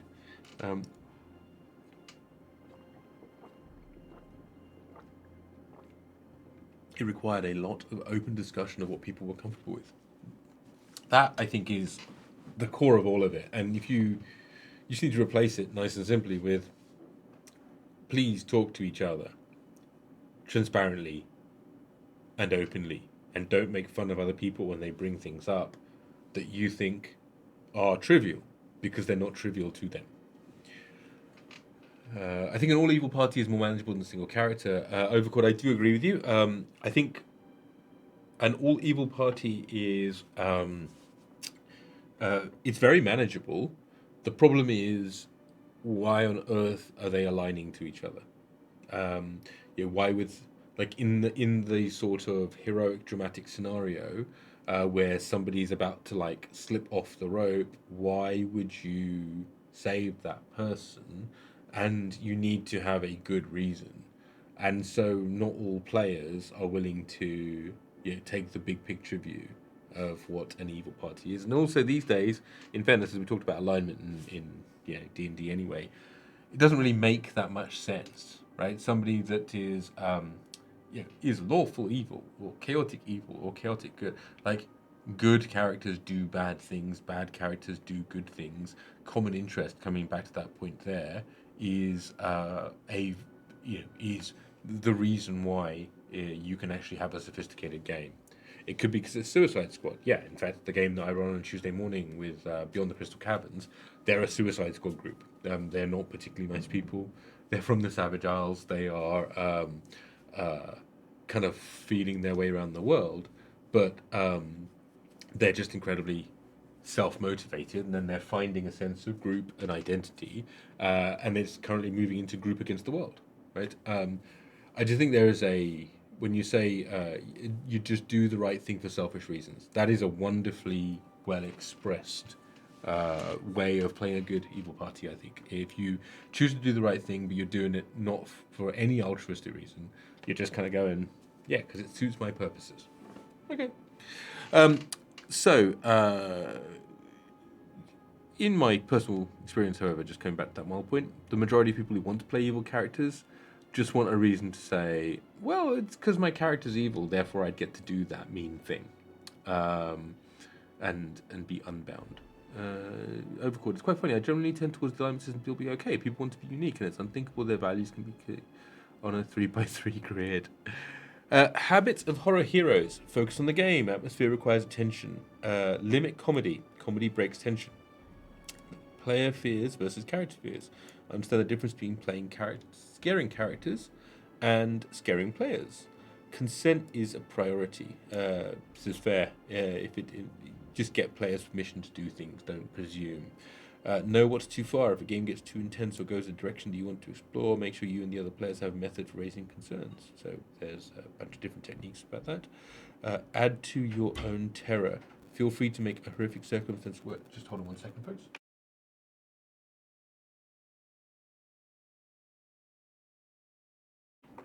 I'm going to let the hounds come up here. Add to your own terror. Feel free to make a horrific circumstance worse for your character. So by all means, double down to make it even more interesting.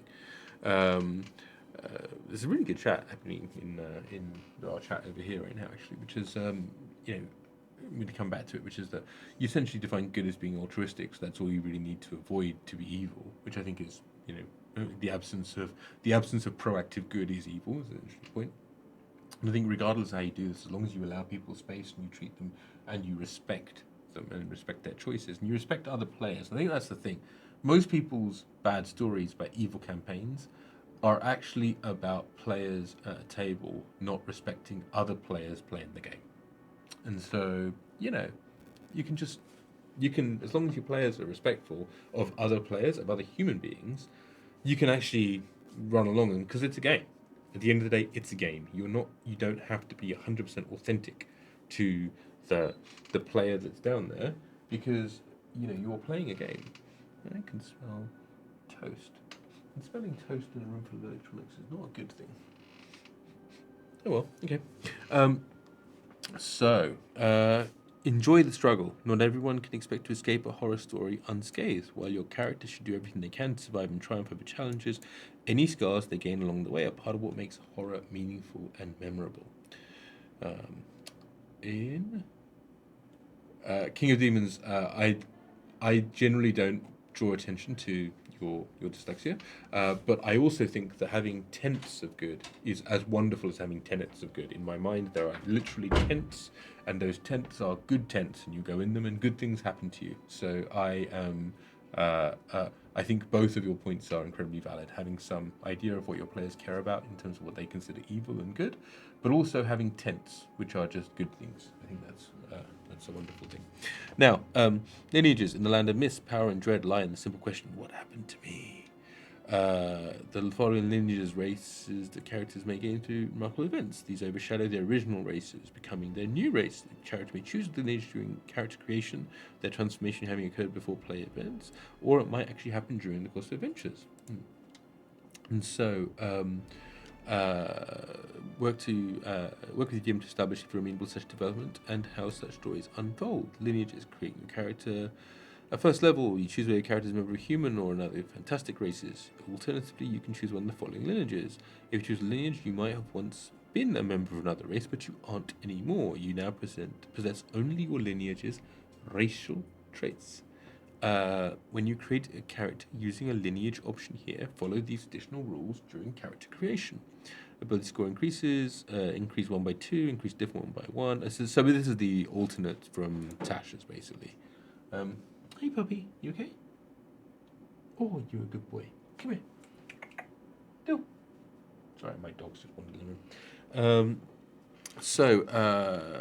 This is there any difference to Tasha here?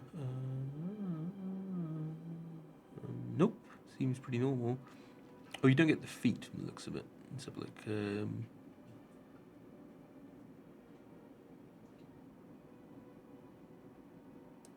Each creature has a type. Okay.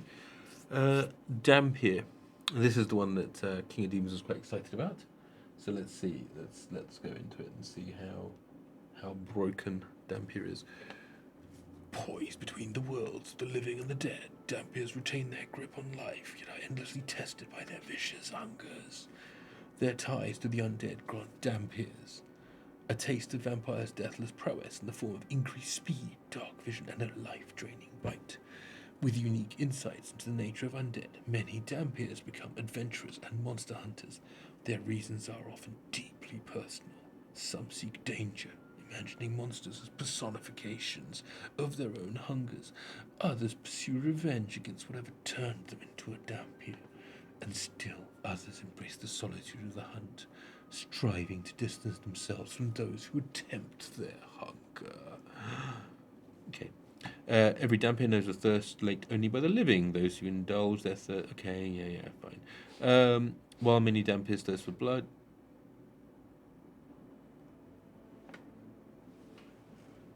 Dog. Whilst many Dampiers thirst for blood, your character might otherwise gain sustenance from the living. Roll on or choose an option for the Dampier Hungers table to determine what tempts your character to feed. Blood, flesh, cerebral, spinal fluid, psychic energy, dreams, or life energy. Wow. Imagine if you're somebody that just sucked the dreams out of people's lives. Like, you literally, your Dampier gets into relationships with people that are going somewhere, and you just drag them down. I don't think that's what that means, but then again, we're getting into the gothic horror right there. Okay, pretty rad. Let's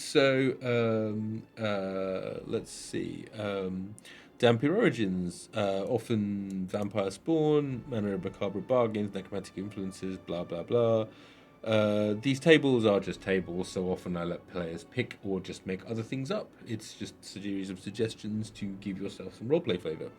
When creating a Dampier, ask your DM if it makes sense for your characters to have ties to one of the following domains of dread. Barovia, Darkon,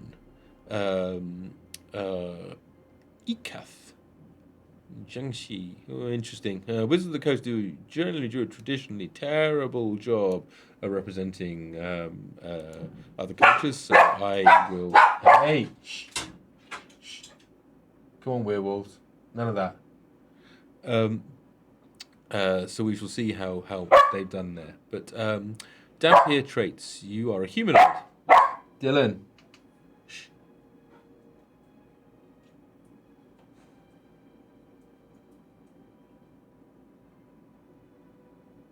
Right. So, do a point of exhaustion every time you crit, drop 0 HP while unkillable. Anytime somebody fails a death save in one of my games, they gain a point of exhaustion. They can use a healing potion, to restore that exhaustion. It's only death save exhaustion that healing potions work for. But if you gain 5 points of exhaustion, you're dead. And so that's that. Cynical, I will bring the pup over as soon as he comes over this way. Hey, Dylan, come here. Got you. Come on.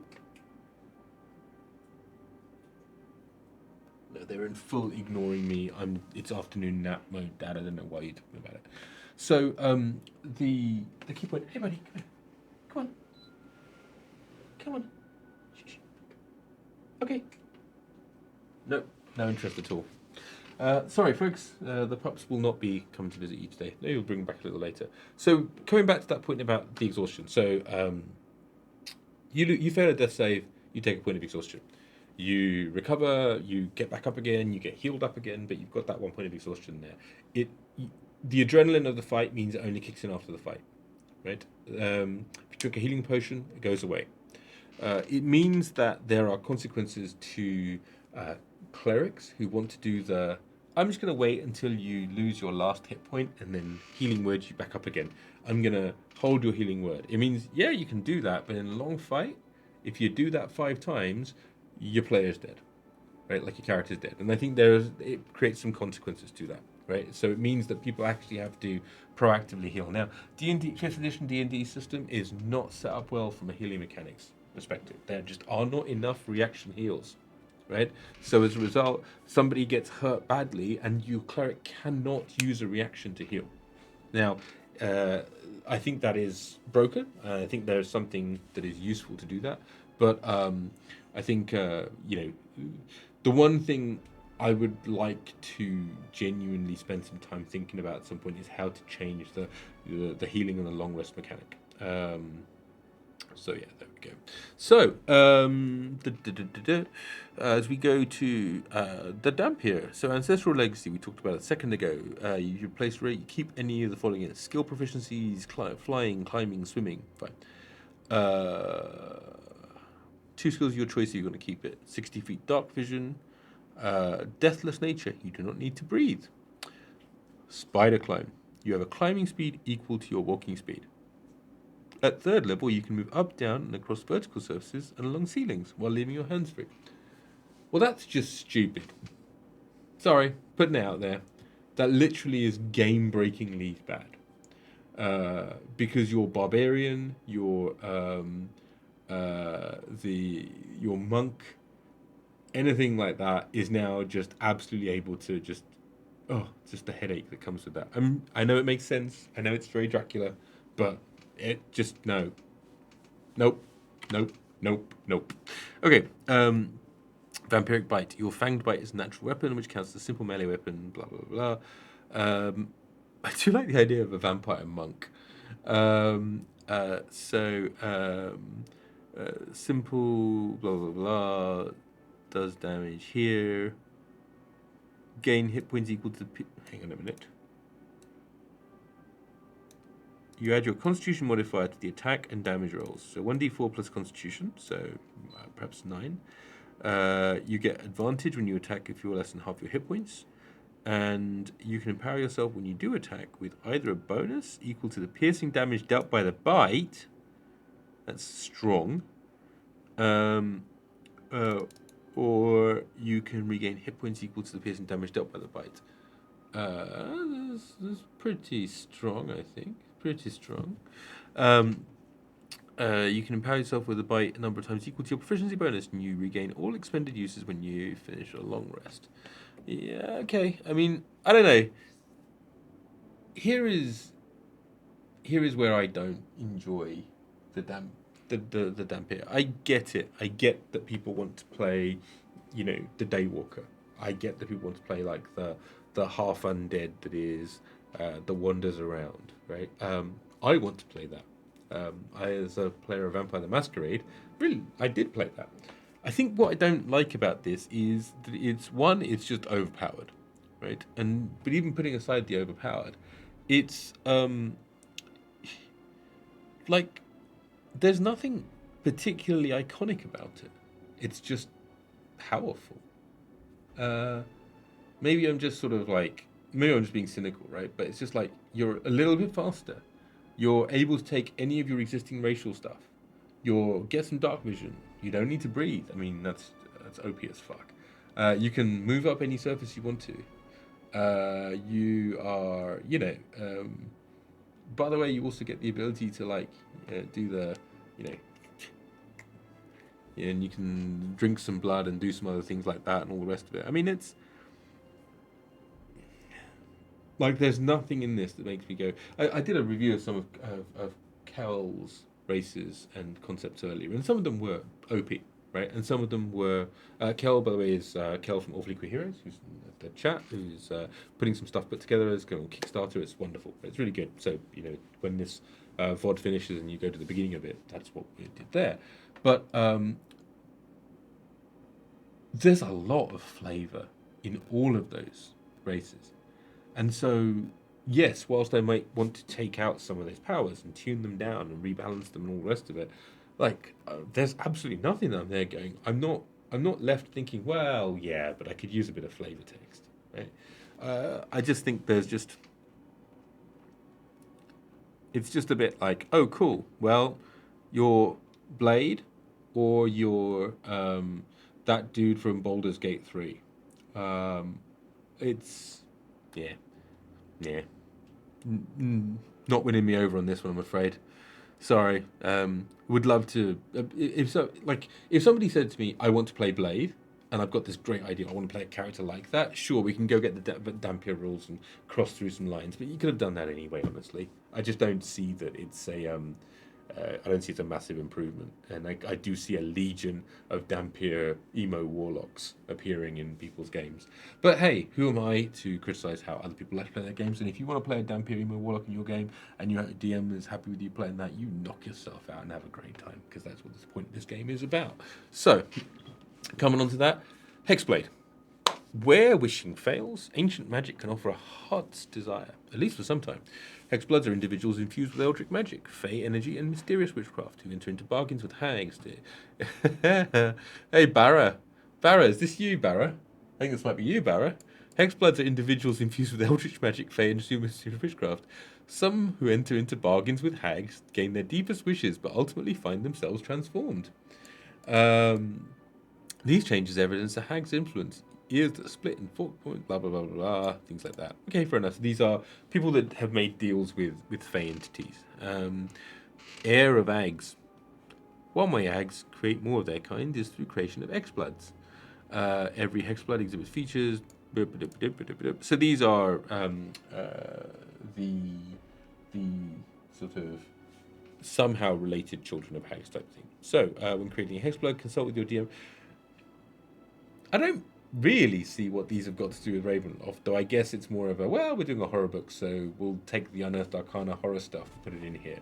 They have a bad habit of doing this. I wish they wouldn't. I wish they'd just save these for the crunch books and then focus on the fluff in the fluff books. When creating a Hexblood, consult with your DM to do this. Haslan, Kartakas, Tepesh. Okay. Hexblood traits. You are a Fey. You are a medium or small. Your walking speed is 30. You get to do the stuff. You get dark vision. Eerie token. As a bonus action, you can harmlessly remove a lock of your hair, one of your nails, one of your teeth. This token is imbued with magic until you finish a long rest. While the token is imbued this way, you can take these actions. Telepathic message. Not bad. 10 miles, telepathic message. 25 words. Not bad. It's a one-off thing here. I like that, actually. In fairness, I like that. Because the idea of you breaking off a tooth or a bit of hair, whatever, and saying, right, go do this job for me, and then you can then use it to send me this message is pretty cool. Or in fact, actually, just they become your minions. They carry a little bit of your favor, as it were. I would probably actually flavor this that if they use it to send you a message, it burns it up, or there's a certain number of times they can use it per day, whereas you can use it however many times you like, which is pretty rad. Remote viewing. You are within 10 miles of the token, you can enter a trance in action. It takes 1 minute, but ends early if you dismiss it. During this trance, you can hear and see from the token as if you're located where it is. You see, what I like about this is these are interesting abilities that are flavored around the concept of making and being related to this sort of deal-making, all-knowing entity, which I think is pretty rad. I think it's pretty cool. Hex magic. I mean, even if I don't necessarily like the idea of, you know, sort of bit of hair is pretty gross. And Scry's racial ability, yeah, that is pretty sick. But it's limited in terms of like it's 10 miles of a token. It lasts 1 minute, and you can hear from the token and see as if you're located where it is, which is pretty cool. It's pretty cool. But it's not so much more powerful than. Yeah, indeed, that nasty burning hair smells terrible. It's not so much more powerful than being able to see through the eyes and hear through the ears of your familiar.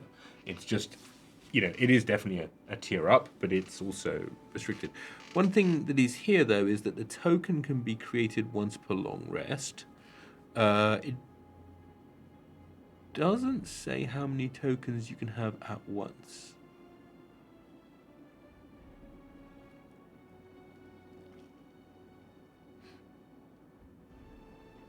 I'm going to guess it's 1, but we'll come back to that. Maybe that'll be errated. Okay, you can cast Disguise Self and Hex with this trait. Can't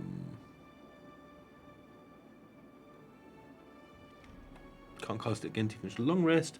Cast these spells using any spell slots you have. Yeah, it's pretty good to be able to... Like, Hexbloods get Hex, full stop.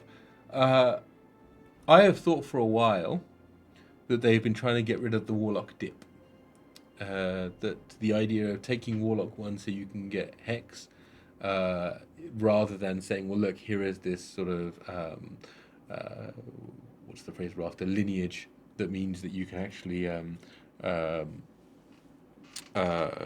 do this to all extents and purposes. So here's your Disguise Self, here is your Hex. Problem solved. If you've got spell slots, you can do it a few times. Therefore, why do I take Warlock 1? Well, it's Mask of Many Faces, or it's and Hex in general. So, problem solved. So that's pretty rad. Blah, blah, blah. Becoming a hag. So you can transform into a hag, but game over. Cool. Reborn. This is something somebody mentioned to me on Tuesday, I think, or Monday after the stream, which is pretty cool. So death isn't always the end. The Reborn exemplified this, being individuals who have died, yet somehow still live. Some Reborn exhibit the scars of fatal ends, their ashen flesh or bloodless veins making it clear they've been touched by death. Other Reborn are marvels of magical science being stitched together from disparate beings or bearing mysterious minds, blah, blah, blah. So this is the Frankenstein of one form or another. You are reborn, but not necessarily in a whole way. Let's see. So you get some stuff here. There's some other stuff here. Right. So Harakir, Burial Rites of the Desert, Lamordia, Mordant. Okay. Reborn traits. You are humanoid. You're walking through this 30. Deathless nature. Oh, I see. The Deathless, is it? Someone's been watching the Fourth Culture. So you've escaped death. The fact representative of the following benefits. You have advantage on saving throws against disease and being poisoned. You have resistance to poison damage. You have advantage on death saving throws. You do not need to eat, drink, or breathe. You do not need to sleep. And magic can't put you to sleep.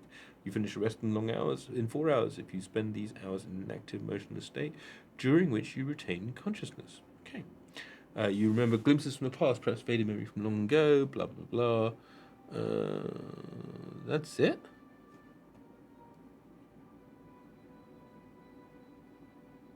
I mean, these are all powerful abilities, let's be clear. Advantage on death saves especially is very powerful. You don't need to sleep, but you do need to rest in 4 hours, right? So, you restore yourself. I mean, this is crunchy cool, let's be clear. Crunchy cool. For a player. For a DM, you're just there going, I think kind of cynical is making this point. Right, so you don't get poisoned easily, fine. You don't get disease easily, fine. You have resistance to poison damage anyway, so fine. You have advantage on death saves, fine. I don't really... It seems weird, though. If you were...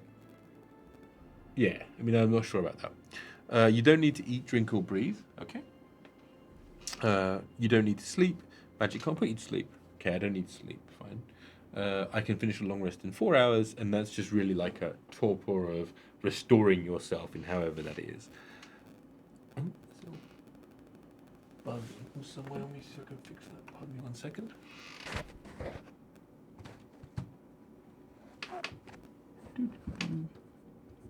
Don't know where that buzzing is, but there you go. We'll see what it is. It's already so hard to fail death saves anyway with everything that helps in 5th edition. Yeah, that's good stuff. Let's see if that's a little better. I don't know if that crackling is still there or not. No, it's still there. Let me see if I can find where the crackling is from.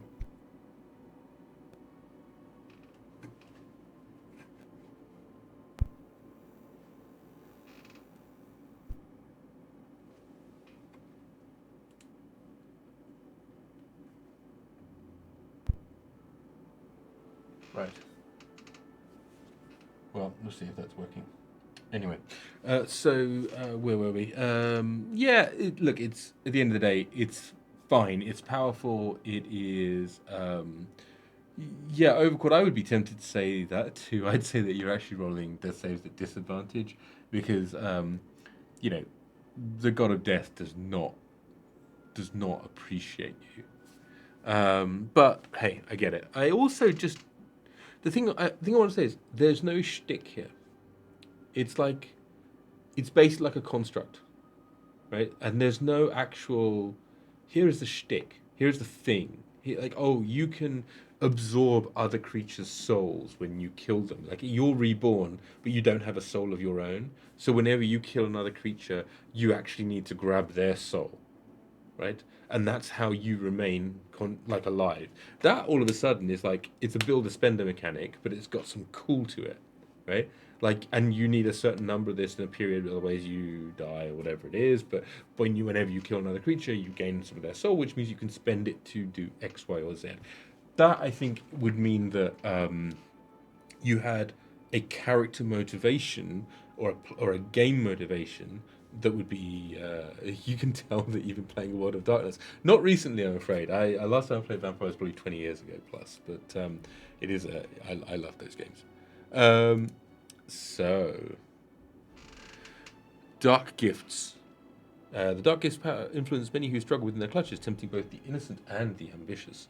With whispered promises, these sinister bargains are rarely spoken, coming in dreams or mysterious visions, but their terms are always clear and their price is terrible. I said a while ago that I don't understand why there is no table out there of demonic bargains and meaningful warlock pacts that meant you could do this. I genuinely hope this is what this is, because the base warlock and the base warlock gifts, like, if anybody can make a bargain and a warlock is just somebody that's good at it, I think this could be interesting. Let's have a look, shall we? Who is this person? Oh, it's a scary person, and then it's a Garistro in the mirror. I'm dancing with a Garistro in the mirror. Okay, cool. So here we go. Yes, there's no official table in clearness. Characters to know a dark gift might gain one in the course of their adventures. Here's some stuff, here's some things. Okay, Dark Lord would negotiate, accept the dark gift. So I'm just trying to see where it is that little tiny bit of fluff that's in the system somewhere. Oh, okay. So time stops while the character's on the brink of death and save your life, but accept this dark gift. I mean, I like this. This is very, very how my world works. There's lots of dark bargains and dark gifts. Echoing soul. Your soul isn't your own, or at least it wasn't always yours. Whether you live past lives, your soul was swapped into a different body, and you have a link connecting. This is useful. This is good. What's the benefit? You gain proficiency in 2 skills of your choice. You can speak, read, or write 1 additional language of your choice. Immediately after you make an attack roll, an ability check, or a saving throw, your soul's memories emerge and take over your perceptions and experiences. This is what the Reborn should have had. This is rad.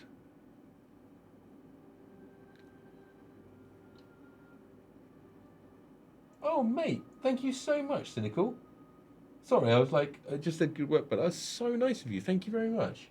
I appreciate that. That's lovely of you. Thank you.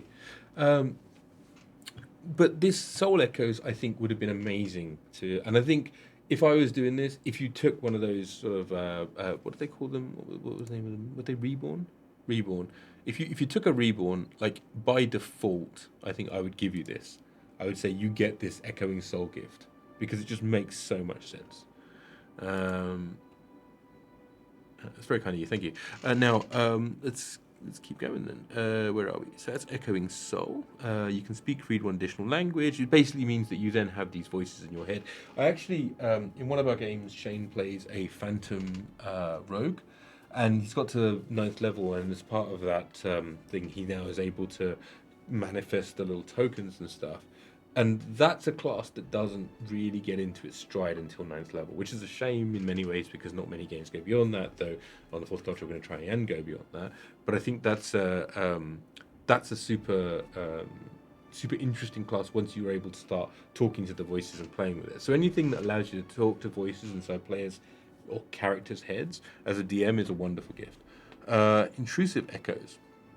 After you make an attack roll, roll a d20, and you roll a 1, your soul's memory emerge and overtake your perception and experience. What I like about this is if Kie had to deal with this, if Lisa has to deal with this, it would be the worst thing. She would just be all the time. It should just be a vessel for the dark souls that are inside it. That'd be hilarious. Maybe we'll add that. Let us here. Cool. Right. Gathered whispers. You are haunted by spiritual beings. Is that the same one? Yeah. Whether the souls of the departed or entities from another plane, their voices endlessly whisper, taunt, or cajole, sometimes rising to unearthly howls. Only you can perceive the spirits unless you allow them to speak through you. The spirits are intangible and invisible. Anyone can see invisible creatures, sees only fleeting glimpses of these spirits as they haunt you. This reminds me of Matt Mercer played a rat barbarian, totem barbarian spirit. I think that's in one of the games in Dimension 20. This is a lovely little dark gift. I think so far Dark Gifts is just from what they have already is the winner of things so far. And yeah, wow, thank you very much, Cynical. That's really lovely. I didn't actually see the gift subs as well. It's super nice of you, much appreciated. But so far, yeah, the Dark Gifts is pretty rad. So Gather the Whispers. So you learn the message cantrip and requires no components to cast it. When you cast the spell, the message is delivered by one of your whispering spirits rather than your target's voice. This is wonderful. I need to send this to Shane because this is exactly what he's going to need. This is beautiful because that is so good and yet so creepy. Like you're like a good player will like just have this voice whisper in somebody else's ear, and they'll be like, like sure, mechanically someone can abuse the shit out of this, right? But so what, right? Like from a play perspective, a talented player is just going to go to town on this. I'm in. Let me send this to. He's going to be very happy.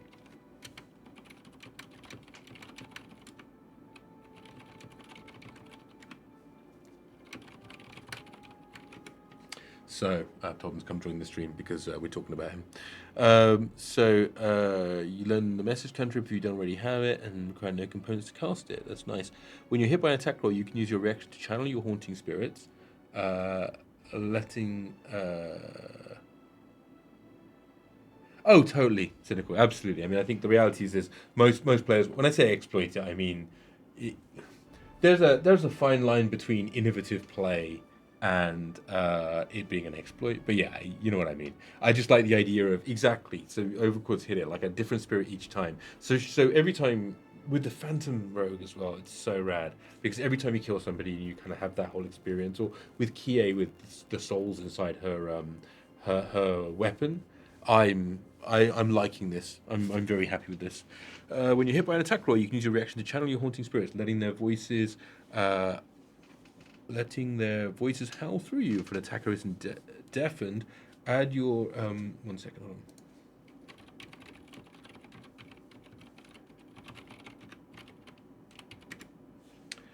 Blah blah. Add your proficiency bonus to your AC against that attack, potentially causing it to miss. You can't use it until you use a long rest. I would probably have made this proficiency times per day, but that's pretty rad. That's pretty cool. Voices from beyond. Immediately after making an attack roll, the haunting voice group roll on the voices beyond determine these effects. So there's a negative. See, there you go. The voices beyond have spoken. This is very very cool, and it's quite a flavorful chunk of text. And don't know if Shane's watching or not, but the we were just talking about how Arcturus in the game has a whole bunch of whispering spirits that flow around, and I think the dark gift of gathered whispers may well be a thing that Arcturus finds in his future. Pretty rad. Living Shadow. The shadow you cast is animated and ever present. That is a permanent. No, I think it's a certain number per day. So currently it's once per day. Whereas I'd be saying proficiency bonus, but even so, it's not a permanent increase full stop. It is a currently once per day on one attack. Hello. Speaking of the devil, indeed. Yeah, we were going through the Ravenloft book, and we got to the Dark Gifts, and I thought of you, my friend, because one of these is amazing. It is you're haunted by spiritual beings, whether the souls of departed or entities from another plane. Their voices endlessly whisper, taunt, or cajole, sometimes rising to unearthly howls. So they're intangible and invisible, though they see fleeting glimpses around you, and then here's a bunch of stuff, but then you get some nice abilities off the back of it. So I think that works really nicely for what Arcturus is going through.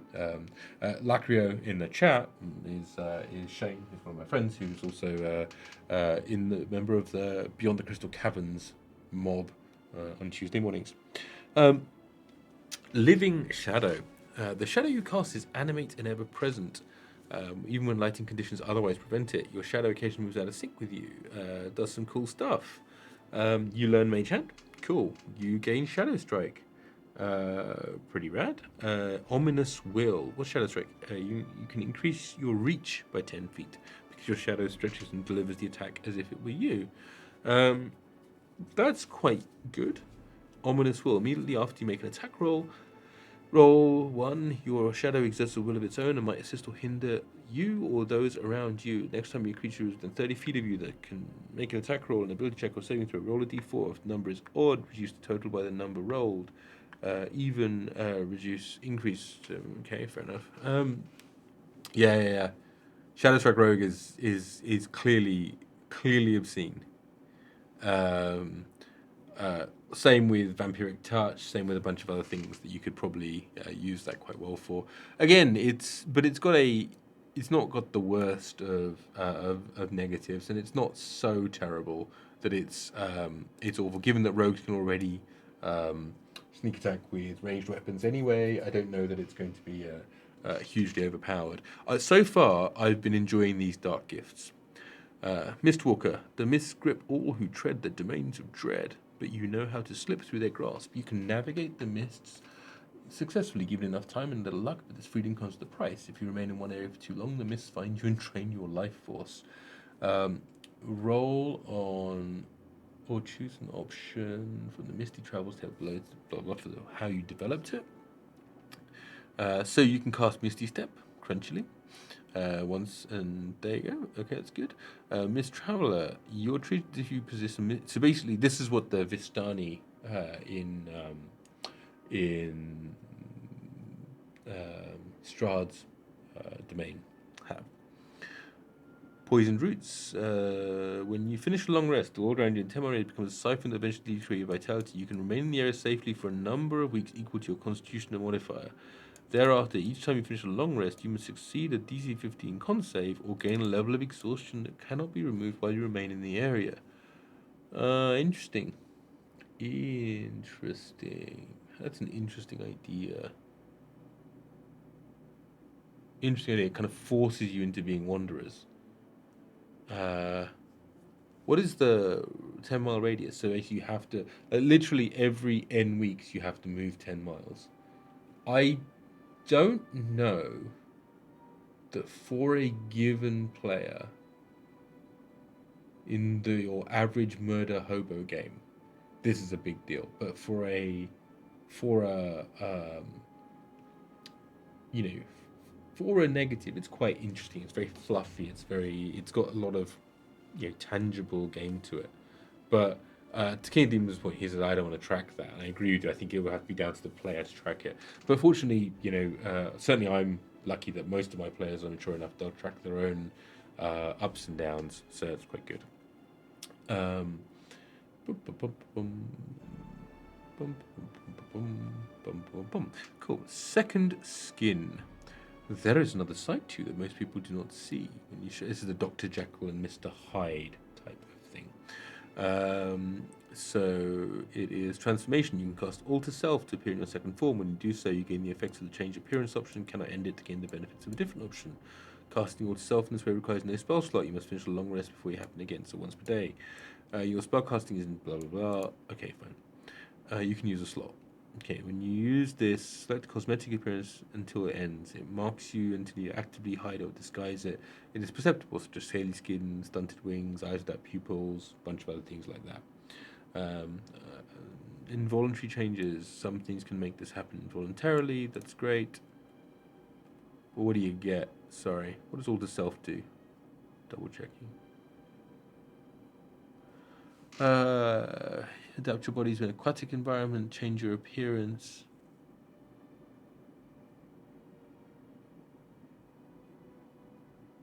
Alright, so in fairness, this isn't much of a gift. Like, this is cool fluff gift. But I don't think it's actually, like, if you damned your immortal soul over this, you'd be real pissed. Right? You'd be like, this is the peach scented candle gift so far. Put it that way. Yeah, it's a weak lupine curse, says King of Demons. I agree. Symbiotic being.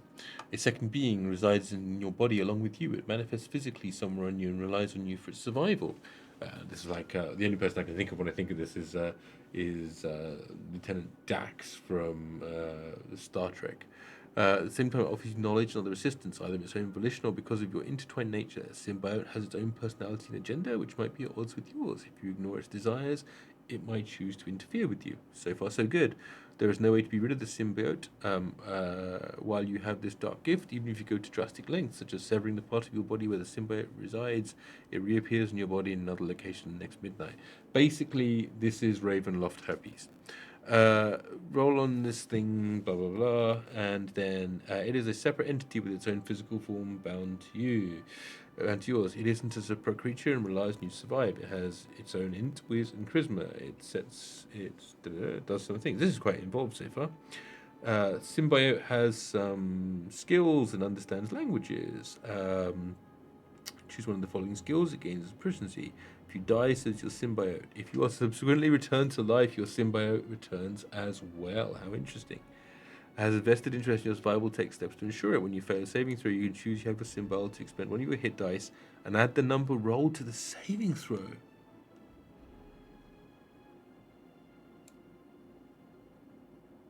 That's strong. That's great. If you use this feature on a death save, you succeed in the save and you regain one hit point regardless of the number used in it. You can't use it, you can only use it once, but that's awesome. I completely agree that makes an interesting warlock. Your symbiote has an agenda that drives it and expects you to assist in achieving this goals. How permissive is it? So basically, it's your warlock patron infuses into you a little symbiote. Okay, so far so good. It's pretty good. What is very interesting is if you get charmed, does your symbiote get charmed? I mean, based on this, the answer is no, right? So if you get charmed yourself, then the symbiote could charm you back, right? Interesting point. So, symbiote's agenda, great. Pretty interesting. Okay. Touch of Death. Goldfinger. Your touch is pain, harming whoever you come in touch with. It's almost like something you can use as a more science fiction concept, like it's just by reference to deck. Yeah, I agree. Also, as a elder evil concept, you know, in the Cthulhu mythos or a Star Spawn kind of way. There's lots of cool ways that you can use that. I think it's pretty neat, and it's not so powerful, but it is also powerful enough that there's a benefit to the player. Yeah, it's pretty rad. Um, Anyway, coming back to old Goldfinger over here. Your touch is pain, harming whoever you come in contact with.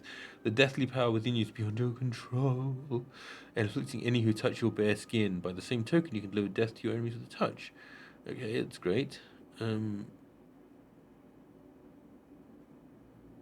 What?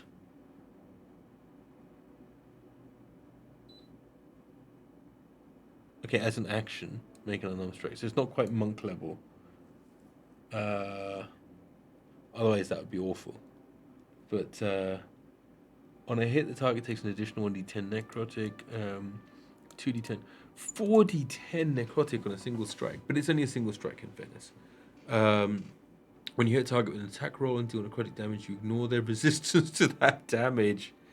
When you start your turn grappling a creature or grappled by it, the creature takes 1d10 necrotic damage. That's quite obscene, actually. Yeah, I see your point about not scaling. I think it's because it's as an action make one unarmed strike. It's actually reasonably balanced. So at low rolls, at low level, it's pretty strong. At high level, it's not so. It's not such a big deal. But I do think the grappling thing is interesting because that is a free thing. So if you start to build a grappling type of fighter or otherwise, or a barbarian, that's definitely a good thing. I actually really like that. I think, yeah, I actually think it's not bad. And then looking at it, initially I was a bit, it's terrible, but actually no, it's not that bad at all. Yeah, obviously it would be a bit obscene if you critted, but that would be fine. Something is always watching you. The Watchers. Barbarian grapplers, a Furbolg would own with this. Well, I was actually wondering if a barbarian champion, which would have the action surge, a 19 or 20 to crit, and this would be quite obscene. Because then you could have an interesting grapple, and then you could also punch as well, and have a 10% chance of it really going nuts. Watchers. Something is always. I always feel like somebody's watching me. Sorry. And draws ethereal spirits that take the form of creatures made of shadow stuff, usually in the shape of tiny beasts that follow you and gather in your general vicinity. For those of you who play Warhammer, this is like the Watchers in the Dark, following the Dark Angels around because they're all traitors. And gathering general vicinity. These creatures act like normal examples of your kind, but they're you're banking on going giant size as in order to be able to grapple if you're a Firbolg. Yes, indeed. You can always do it with Goliath as well, I believe. They always return hanging outside the range of terrence and crawl out your clothes and equipment. Gross. That's pretty gross. As an action, you can influence the presence guiding the Watchers for 1 hour. During the duration, you gain advanced intelligence, wisdom, perception, and can't be blinded. Once you use this feature, you can't use it again until you finish a long rest. You have disadvantage on these things against creatures that can see the Watchers. And you have disadvantage on saving throws made against scrying. Interesting.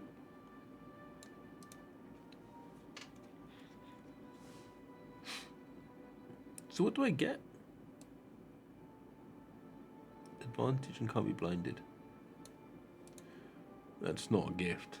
This is definitely the curse end of gift. This is fair. I agree. Some of these are, it's an interesting toolbox. I've got to say, an interesting toolbox.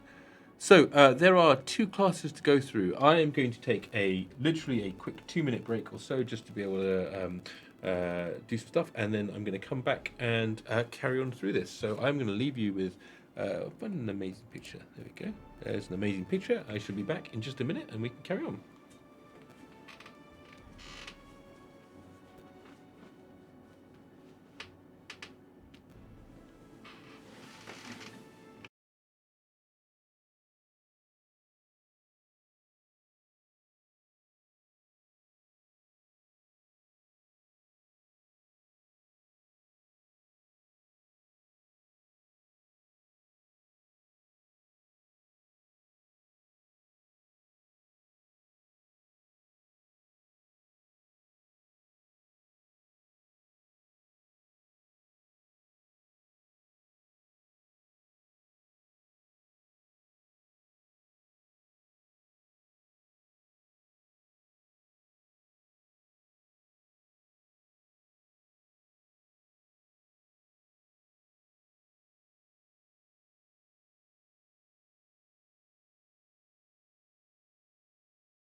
Speaking of terrors of the dark, or dark lords,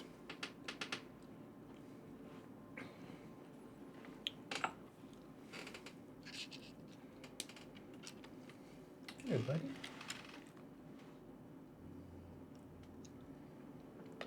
This is Katsuko. Many of you already know. Katsu is a little tiny Australian Labradoodle, and she is definitely a Dark Lord, or a Dark Lady, in fact. Yeah, I know. You are 100%. If you had a Ravenloft domain, you would definitely be. What gift did you have? What dark gift did you have? Okay. Just for the sake of completeness. Here's the other Dark Lord. Oh, I know. And his name is Dylan.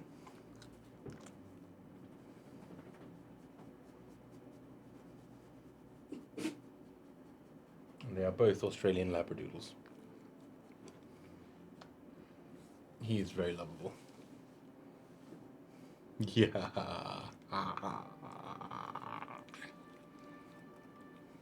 There we go. There we go. All right, buddy, down here. And so there we go. That is Blob Dylan, Dog Vader, depending how you want to call him. He's definitely. I don't think he's a tragic gothic hero. Katsu's definitely some sort of tragic, but yeah, they're both adorable, and I love them to bits.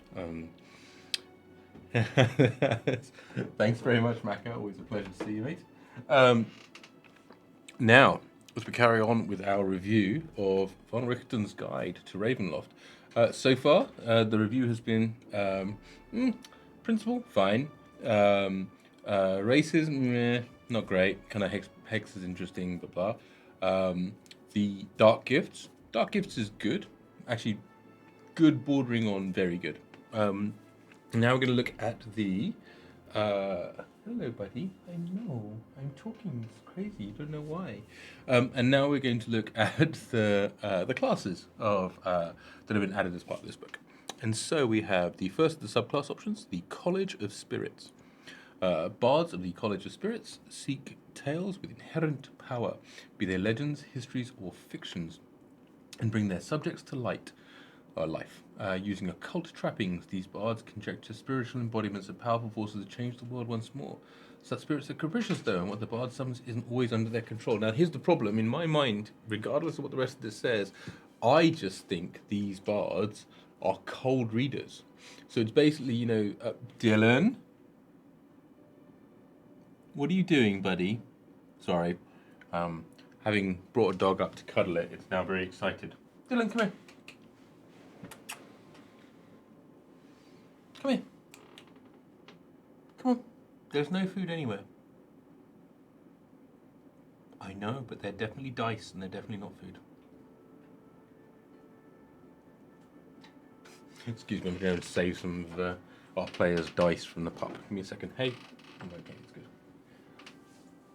There we go. All right. So, yeah, I mean, I'm now, in my mind, from a roleplay perspective, I'm thinking the bard is going to walk around going, I'm getting a river or a lake, or does anybody know anybody that's got something to do with water? Have you drunk water? Have you lost somebody that used to drink water? Maybe it's Walter. Does anyone know a Walter? Like, they're basically cold reading bards. I quite like this idea of a cold reading College of the Spirits bard. It's a good start to the day. Now, you can reach out to spirits to guide you and others. You learn the guidance cantrip, which doesn't count against the number of bards cantrips you know. It has a range of 60 feet when you cast it. That's pretty good. You employ a tool channeling spirits. Be they historical figures or fictional archetypes, you can do some channeling. Okay. When you cast a bard spell, deals damage or restores hit points, roll a d6 and gain 1 bonus to 1 damage. Okay. Starting at the 6th level, when you cast a bard spell that deals damage or restores hit points, using your spiritual focus, roll a d6, and you gain a bonus to 1 damage or healing roll of the spell equal to the number rolled. So, to be clear, I am a 6th level bard. I cast a healing word at 1st level, which gives me 1d4 plus proficiency, plus bonus. So let's say 1d4 plus 5. I would then cast it through my focus, because I'm 6th level, and it would be 1d4 plus 1d6 plus 5.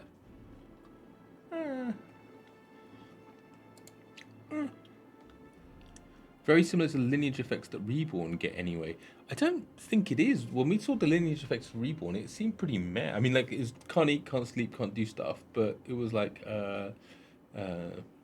But anyway, Tales from Beyond. You reach out to spirits to tell their tales through you. While you're holding the spiritual focus, you can use a bonus action to expend one bardic inspiration and roll on the spirit tables. So this is, oh yeah, I do remember. Oh, Tales from Beyond. Yeah, yes, it is. Yeah. You can only retain one of these tales in the mind. Intelligence, wisdom, charisma check. Roll extra. I mean, that's not bad. Tell a clever animal, but it seems a bit mechanical. I suspect that this type of bard is fun to play from somebody that wants a particular type of, you know, like I say, I still haven't got over the fact that they're basically just going to play the cold reading bard, and it'll be quite interesting to play. But I'm not entirely sure that it's not bad so far. Supernatural insights, hour-long channeling spirits, spiritual focus, willing creatures, temporarily learn one spell of your choice from any class, like Meteor Swarm. Level equal to the number of creatures that conducted the ritual or less. Up to proficiency bonus, okay, fine. And there must be divination and necromancy. Counts as a bard spell for you, but doesn't count against the number of bard spells you know. Do I have to have... It's almost to be a level that I can cast. So wait, this is interesting. So this is basically saying the College of Spirits bards at 10th level can cast Raise Dead. I think bards can cast Raise Dead anyway, though. So I don't think that's a big deal. Oh well. Well, not that sort of... Dylan, what are you doing?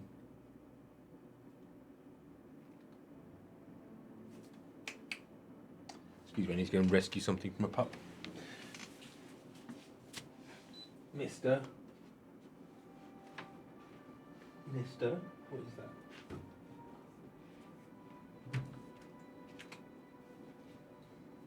Yes, well you may look guilty at me.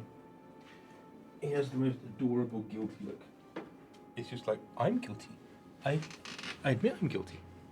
Okay, so, level 14, which no one will ever actually get to use because no one ever makes it to level 14, you have the ability to nudge the spirits of Tales of the Beyond towards certain tales. Well, that's underwhelming. When you roll on the Spirit Tales table, you can roll twice and choose which of the two effects to bestow. Okay, that is pretty underwhelming. Does it say you don't need...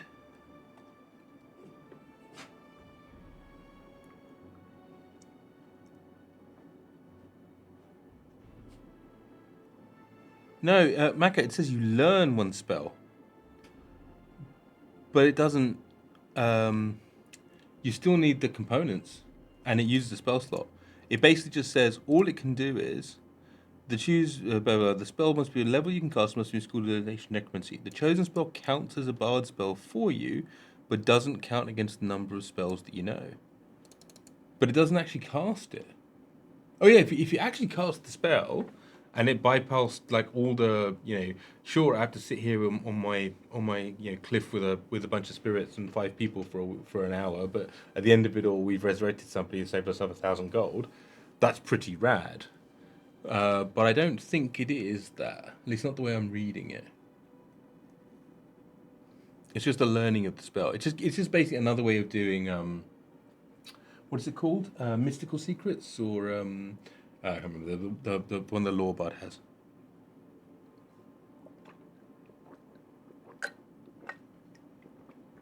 The ritual is to allow you to learn the spell. Not you don't get. It's not a ritual casting of the spell. It's a ritual that allows you to learn. Let's say, for example, you're a 10th level bard or a 6th level bard. You get 3 of your mates around, and you don't know Fireball, or you don't know Haste, or you don't know... what's a Necromancy spell, actually, that's 3rd level?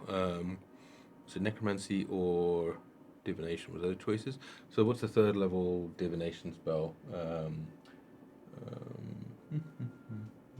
Who knows, because 3rd level spells...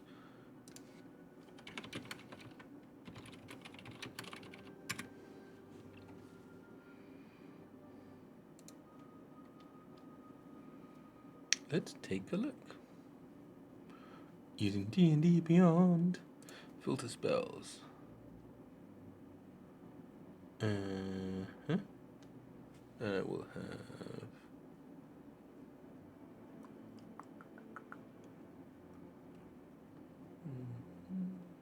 advanced filters. So it's possible divination, necromancy. Let's go with spell L1, 2, 3. Cool. So just double checking briefly. At 6th level, I mean, you could animate dead. You could learn animate dead. I don't know if bards get that. You could learn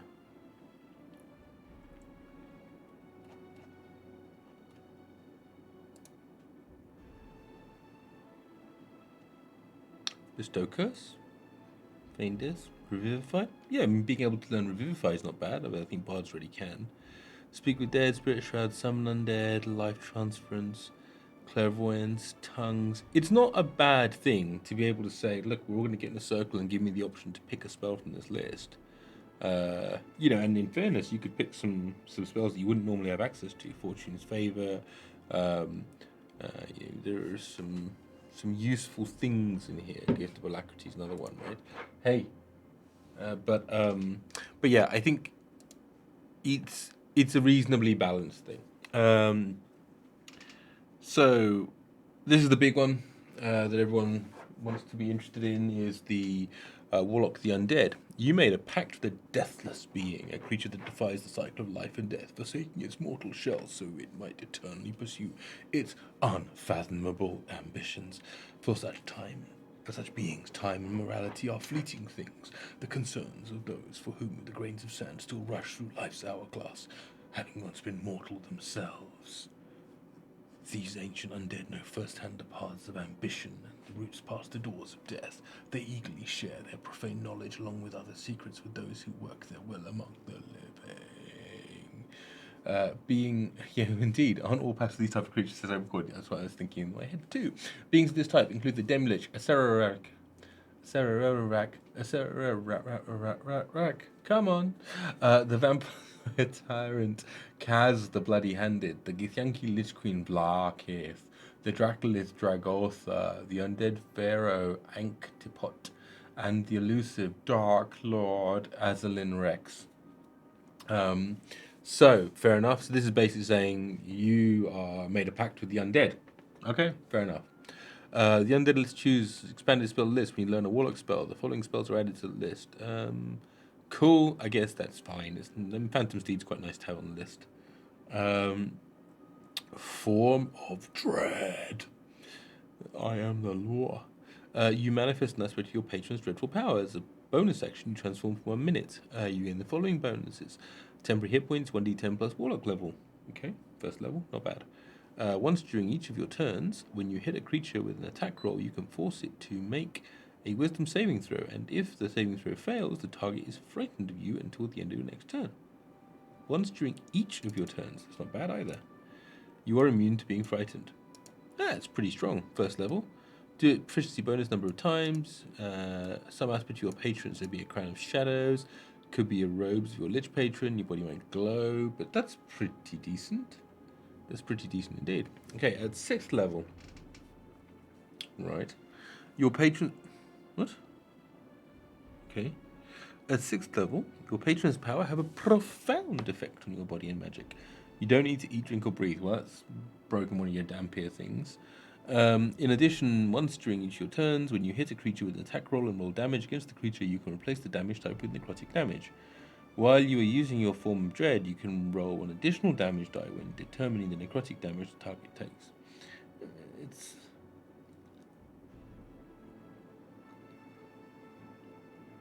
It's fine. It's not great. It's sort of, I can see that there's clearly some use to it, but the flavor's rad. But there's nothing, coming back to an earlier point we said in the chat, there's nothing stopping the flavor from having been given anyway. But the flavor's pretty decent.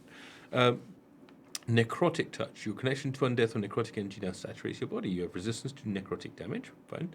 When you're transformed using a form of dread, you instead become immune to necrotic damage. That's pretty good. In addition, when you'd be reduced to 0 hit points, you can use your reaction to drop to 1 hit point instead and cause your body to erupt with deathly energy. Each creature of your choice that's within 30 feet of you takes necrotic damage equal to 2d10 plus your warlock level. You then gain 1 level of exhaustion, which you would do anyway. Once you use this reaction, you can't do so until you finish 1d4 long rests. I like the necrotic husk thing. I think it's very cool. I like the idea that you turn into maybe it's an EverQuesty thing. You turn into a spectre or something like that, which is pretty rad. Here we go. So at 14th level, your spirit can become untethered in your physical form. As an action, you can project your spirit from your body. The body you leave behind is unconscious in a state of suspended animation. Your spirit resembles your mortal form in almost every way, replicating blah blah blah. Remain outside your body for an hour until your concentration is broken. When it ends, returns to your body. Fine. You gain resistance to bludgeoning, piercing, slashing. Fine. It doesn't. Interesting. Interesting. This is probably a typo. Normally, when people say this, it says to bludgeoning, piercing, and slashing. To non-magical is normally the word that sits here. It normally says to non-magical, but that's pretty strong. When you gain spell of the Conjuration Necromancy School, doesn't require verbal, somatic, or material that lack a gold cost. If you have a flying spirit equal to walking speed and can hover, you can move through creatures and objects as they're difficult terrain, but you take 1d10 force damage. Okay. And when you're using a form of dread, once during each of your turns, when you deal necrotic damage to a creature, you regain hit points equal to half the amount of necrotic damage dealt. I have a feeling that somebody looked at the EverQuest Necromancer and went, you know what, I think this would be quite good. Why don't we just take some of this stuff? Because,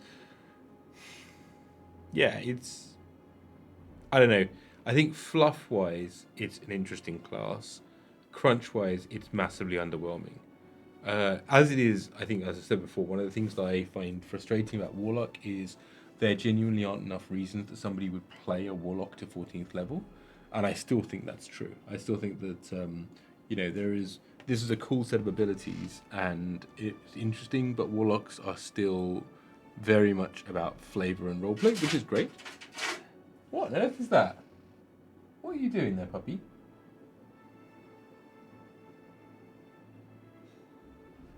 Okay, I have a puppy that's trying to eat a computer. That's not very sensible. Cheryl, you may need to rescue your computer. Yeah, well, you might look guilty, Katsu. Okay, plus you can't use it again to finish a long rest, so it's not really super reliable. It's okay. Good scouting ability, all that kind of stuff. Yeah, it's all right. So, I would say the classes are good fluff, but a bit meh. That's kind of where I am currently on these things. Now let's take a look at some of the backgrounds. The backgrounds. Inheritor. You're a clear inheritor of a famed legacy. Token of your predecessor. Blah blah blah. Okay, the myths whisper to you. You know if you're touching a myth talisman. You know where it's come from in the domain. So this one is like, do you know who I am? This one is like, you know where you are and where you're going. Spirit medium, you advance in arcana religion about spirits in the afterlife. That'd be quite good with the cold reading bard. Trauma survivor, expert in the traumatic situation. You're aware of non-magical things. You had to speak to sympathetic doctors. Okay. Traveler, so wandering around. So these background creature features don't really have very much. They're just pure fluff, which is fine. Nothing wrong with that. Just saying from a crunchy perspective, there's nothing too meaningful there. Horror character personality traits. Had an encounter. So these are just again for character growth. Not bad again. So table 12 choices, and so you can do your thing, or you can pick from it as normally let players do, or make their own up. Bonds, flaws, traits, usual thing. Haunted one. You are haunted by something so terrible that you dare not speak of it. You've tried to bury it and run away from it, to no avail. Whatever this thing that haunts you can't be slain with a sword or banished with a spell. It might come to you as a shadow on the wall, a blood-curdling nightmare, a memory that refuses to die, or a demonic whisper in the dark. The burden has taken its toll, isolating you from most people and making you question your sanity, and you must find a way to overcome it before it destroys you. Choose two from Arcana, Investigation, Religion, or Survival. Choose two, one of which must... it's fine. It's basically you've had a bad time. As part of having that bad time, you've got some stuff. I think that's pretty fair. Feature Heart of Darkness. Those who look into your eyes can see that you have faced unimaginable horror and that you are no stranger to darkness. We're no stranger to... No, that's love. Though they might fear you, commoners will extend you every courtesy and do their utmost to help you, unless you show yourself to be a danger. So it's basically like folk hero with a... Like, it's a powerful background, right? Yeah, I tend to always roll my backgrounds anyway, based on what the character... I think Kel was saying... Yeah, there we go. Kel said that same thing, right? It's like, if you have an interesting character concept, an idea, then it's much better to just... use the custom background features. It's not like it's so overpowered anyway that there's a problem. Path to Mysteries is all fine. Nothing particularly. Horror trinkets. Sinister deeds and festering evils take many forms, sometimes in stories and sometimes as scars. Blah, blah, blah, blah, blah. Okay, so you've got like a list of, yeah, you roll for backgrounds, do you, King? Rarely, I think you're saying. This is a good list, though. This is a good list. If somebody needed to know, I needed something creepy, a plague doctor's mask, canopic jar, jack-o'-lantern, deed to somewhere called this. This is a good list of items. I wouldn't call them horror trinkets as opposed to, like, this is just a useful list. But it's pretty decent. Creepy list. Creating Domains of Dread. Now, hang on, did I miss the Domains of Dread themselves? Did we skip that? Because that seems odd if we did. How odd. The Domains of Dread are actually after. How odd. Okay, well, we're going to go and look at the domains themselves. And then we'll come back. So, what do we talk about? Oh, here's the mists themselves. The mists can always be found at the domain's borders, but they appear in dense banks that rise where adventurers demand. Such banks might veil strangers or hidden foes, and they can transport those who enter the distant lands, and we've been over this stuff before. The Dark Powers allow Dark Lord's ability to manipulate the mists. They can open or close their domain's borders at whims. If they're closed, you can tell. If not, fine.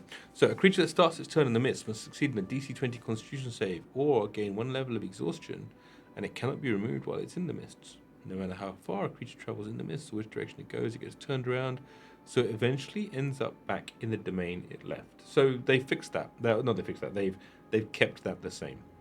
The area within the mists is heavily obscured. At this time, this is when the borders are closed. Oh, I see. So they haven't kept that. So it's only when the borders are closed that people are stuck, if you will. Cool. Okay. All right. So then we come back to.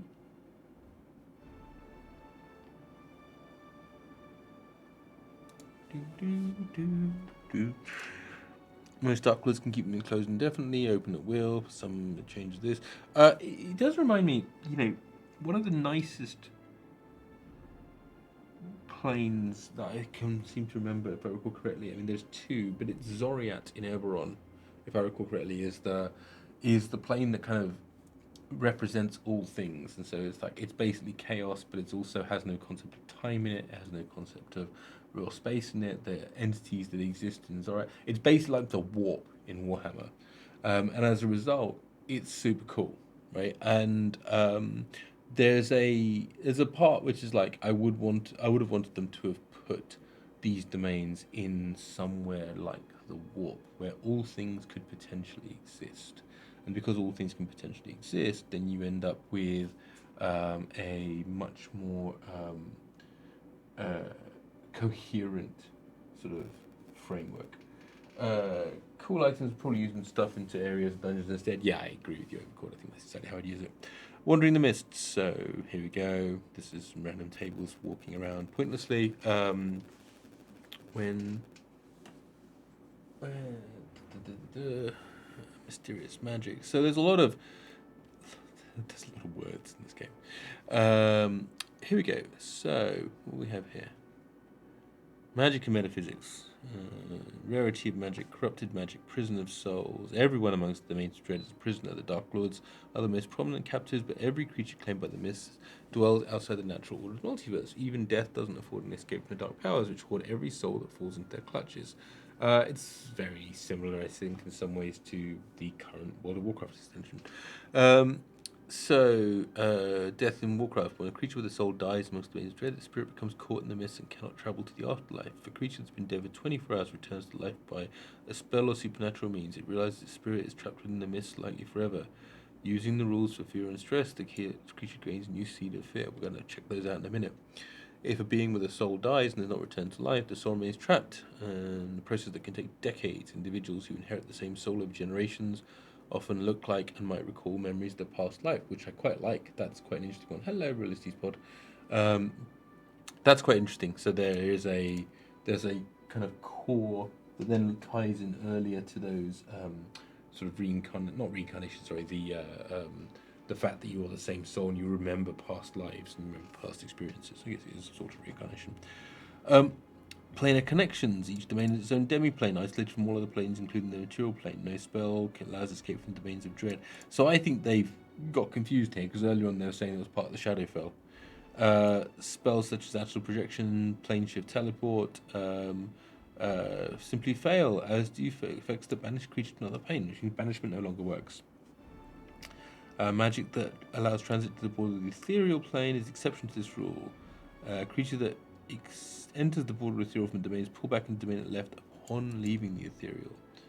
So, Hotel California.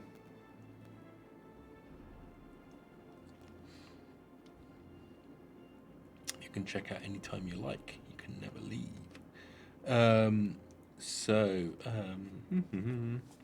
For the purposes of spells, blah blah blah, sending domain is considered to be its own spell. Magic summons creatures or objects, functions normally. Right. Spells cast with dimensional spells, subject to the same restrictions as magic cast within that domain. When the domains of dread, characters who receive spells from deities continue to do so. In addition, spells contact with other beings function normally with proviso. The main Dark Lord senses when someone casts such a spell and can choose to make themselves the spell's target. So they become the one who's contacted. I think it is in the Shadowfell. I think they just fucked up on the editing.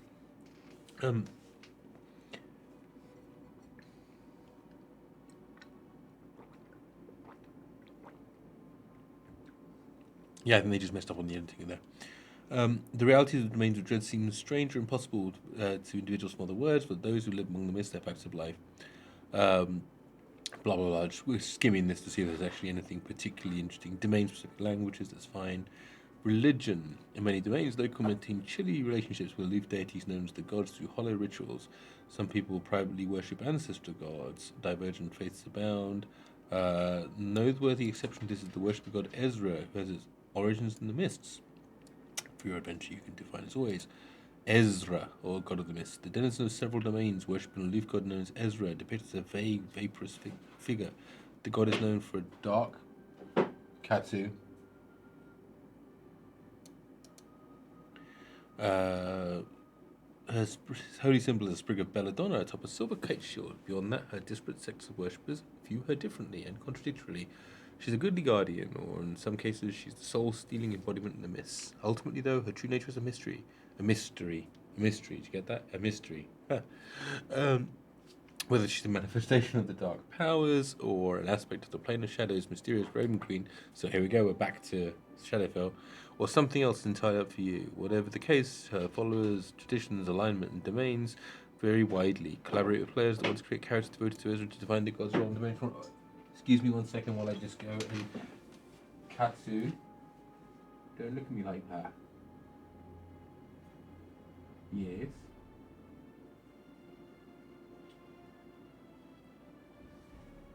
Okay. Right. Don't share a unified. Hello, you. Yes, I know. Do you want to come up here? Okay, you can come here and read with me. The domains of Dread do not share a unified calendar. In most domains, locals measure time by the moons, rather than months. A measurement of time each moon begins on the first night of a full moon, lasts a full lunar cycle. Fine. All useful stuff to know. Featured domains. Facing Dark Laws and characters from domains. Okay, here we go. Next chapter. Barovia. So, yes, well, we know about Barovia because it's where Strahd's from. There's a big book about this, I hear. It looks a little bit like Hugo Weaving. Is it Hugo Weaving? It's Hugo Weaving. Indeed, Princess Katsu is demanding some attention. I actually need to take them out for a second, so give me a second. I will take them out. In the meanwhile, I will leave you with probably. Let me see what the next page is. Blutzper, the Godbrainer Blutzper. That's a new one. I'll leave you with a picture of the Godbrainer Blutzper, and we shall be back. And the Raven Queen is mentioned. We shall be back in just a moment once I have taken these two down to do their doggy business. Come on.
they have finished their needs and we have returned. Give me 1 second to plug myself back in.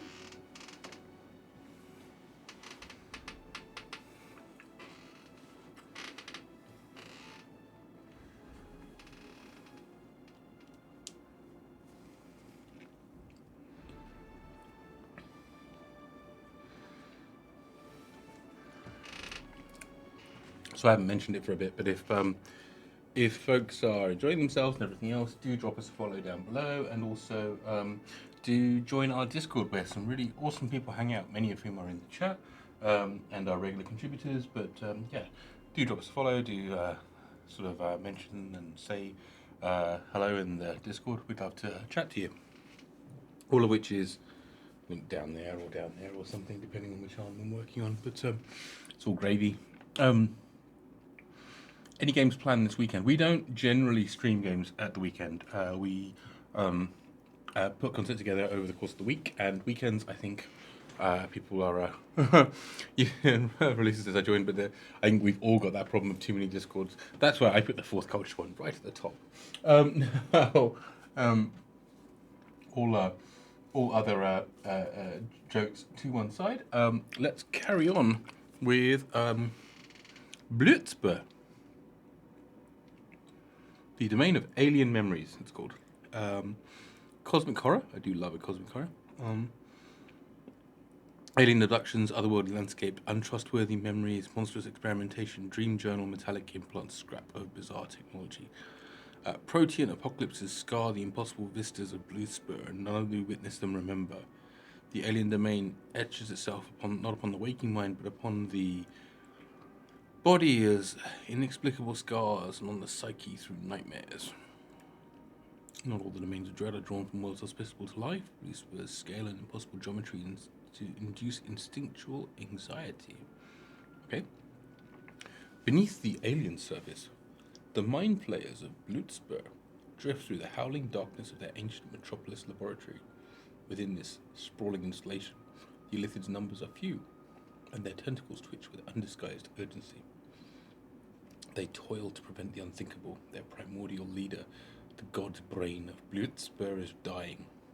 Through these end times, the mind players work desperately to reconcile their god's demented whims, even as they struggle to delay its demise. To those ends, their tentacles slip through the mist to drag unwitting souls back to Blitzber for any manner of experiments. Many abductees are returned only with psychic scars. Those few people who glimpse Blitzber know only as a nameless realm from impossible dreams.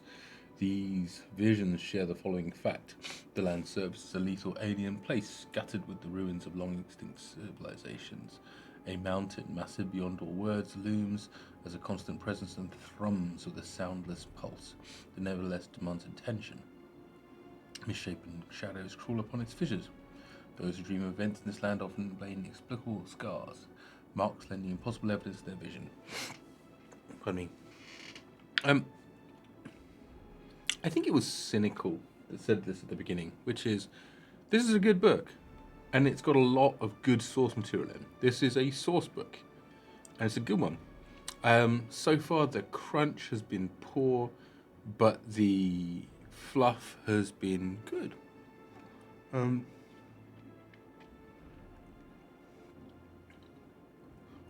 Actual Illithid lore. Hang on a minute. The scope of what mind flayers call history exists on a cosmic scale. Through ages of empire and conflict, the Illithid elder brains indulged experiments without comparison or reference to lesser beings.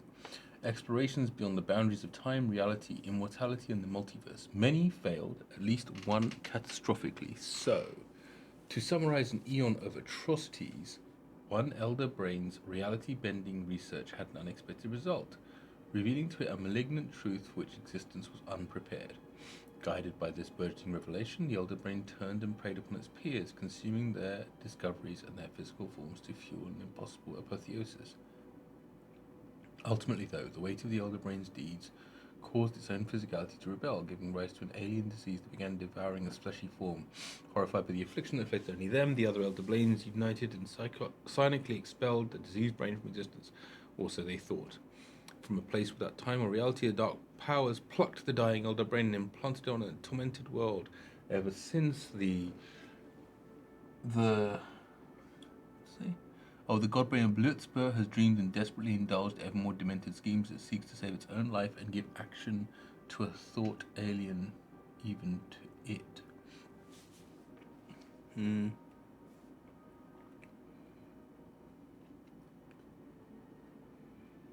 Okay. Okay. It's not bad at all. Not great. Not bad. It's hard to grade the first one. Borka.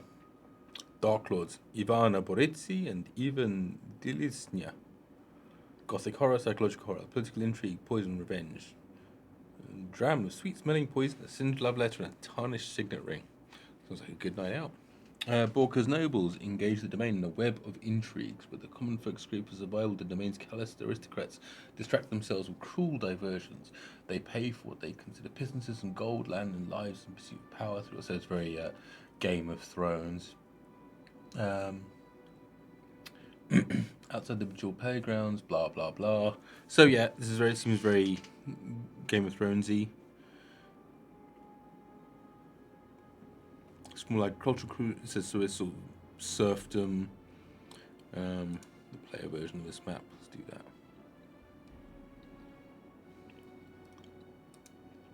It's kind of a little underwhelming, but it's okay. There's some little bit about each of these places.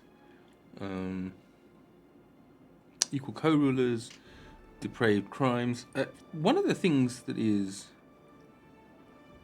Oh, yeah.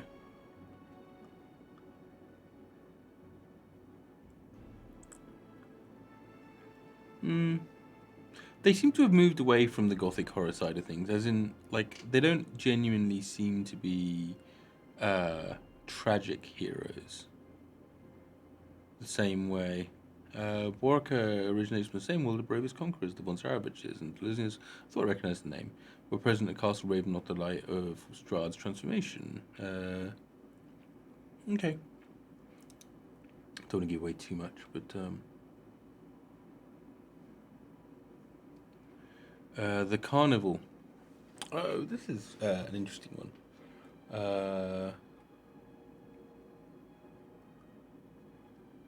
This is going to involve clowns.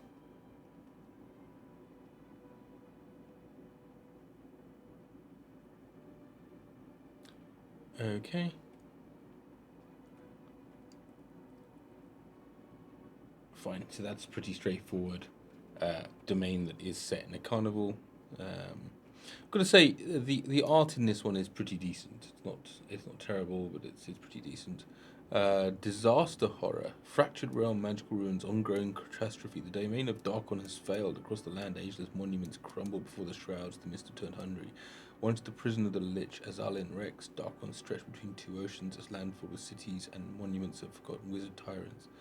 Largely ignoring his role as ruler, as Darlin dwelled in seclusion while manufacturing magical atrocities and manipulating prophecies to free himself of the Dark Power's grips. He finally succeeded, orchestrating a magical event that shook the entire domain, the Hour of Ascension. The Dark Lord vanished, and Darkon changed. Since Darlin's disappearance, a strange golden star called the King's Tear is in the heavens each night. The mists roil with hidden activity and creep inwards. They're known as the Shroud. Blah, blah, blah, blah.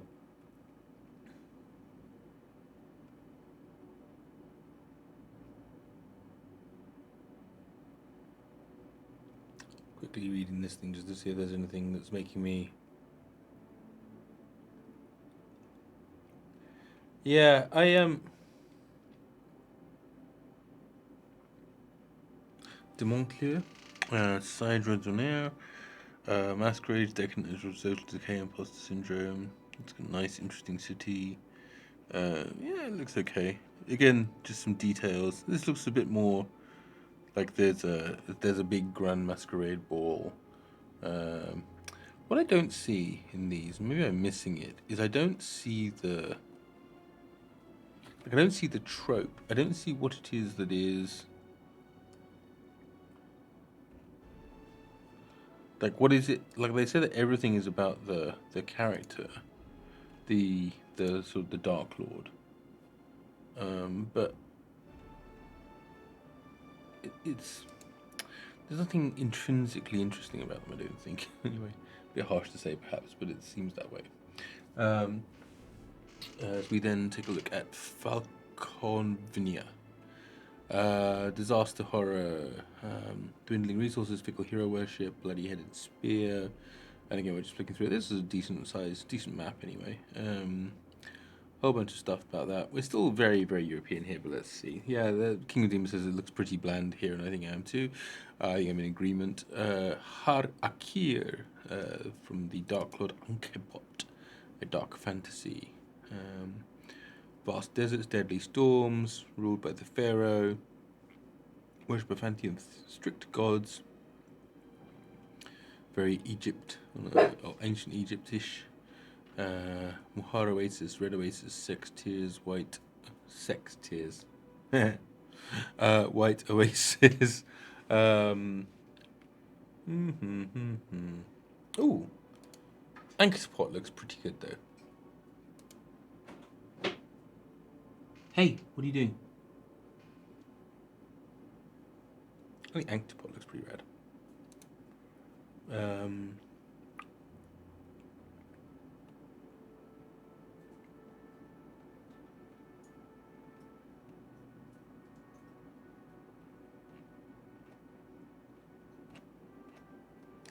It's fine. Haslan, amoral spellcasters, magic environment, eye is an amulet, dark fantasy, disaster horror, some purple worms. I just get the feeling they needed a lot of them, and so they just kind of created a bunch of these domains. But I don't feel that there's any meaningful story here. Xinjiang, Ikath, Ghost Hair Silk. Like there are so many horror stories in the world that you could have just taken each of the horror stories and just told that story and created the domain. Like there are so many myths and legends.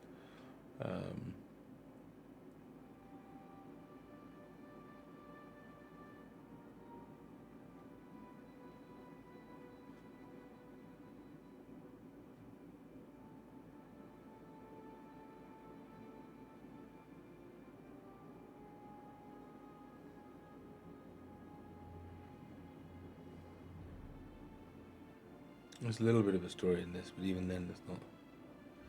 It's a bit better, but again, not entirely. I'm not convinced about these domains. Calcary. The Vasavan dynasties ruled over the Greek kingdom of Calcary. It's when instability and Ramya was restored to the world. Okay.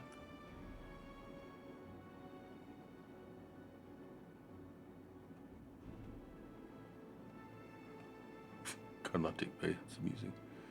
Minakara, Dungeon, Chikara Plains, Gari, Old Rivers, Bina. Sure.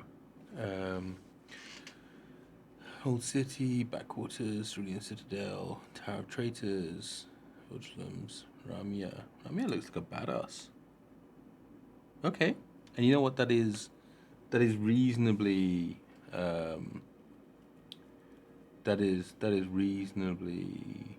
I wouldn't say it's authentic, but it's at least decent, and to a large extent, these are somewhat Indian patterns, and she is drawn in that manner, which is pretty decent.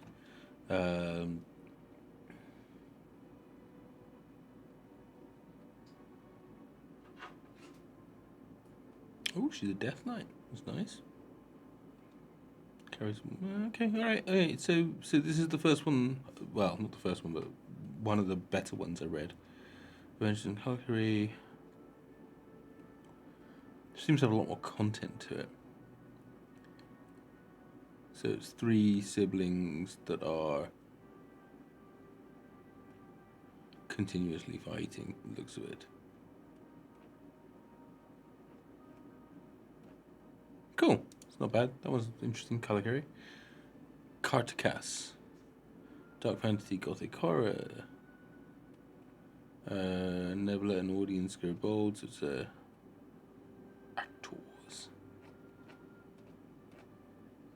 Okay. Hakon Lucas. I don't know Hakon Lucas. Hakon Lucas is a shapeshifter. I don't know where Hakon Lucas is from. I've heard that name before.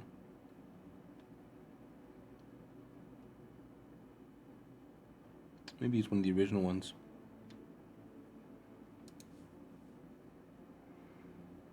Lamordia, Vitra Mordenheim, interesting name.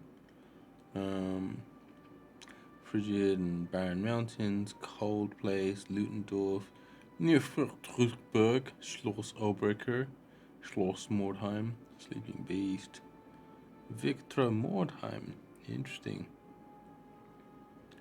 Looks, yeah. Okay. So Brain in a Jar story, pretty interesting. Okay, alright, not too bad. Mordheim's interesting. Looks very creepy. Mordant. Ancestral curses. Bunch of nice map. It's a nice map. Mordenshire, perched up a chalky cliff overlooking quite a harbour. The small town of Mordenshire is the domain centre of trade. Okay, Heather House. It's the Weathermay family, which are the two of them are linked to Van Richten from earlier. I'm purposefully not going through this too much detail because obviously hopefully many of you will be playing in games or running games involving these scenarios. So although you wouldn't really wanted to, you could watch the video on demand and read it slowly. I'm just simply looking through to see if there's... Hey! What are you doing, Katsu? You are not the Dark Lord in here. You're not a Dark Lord. You're not a Dark Lord. You're not. My dog is giving me a stare down right now.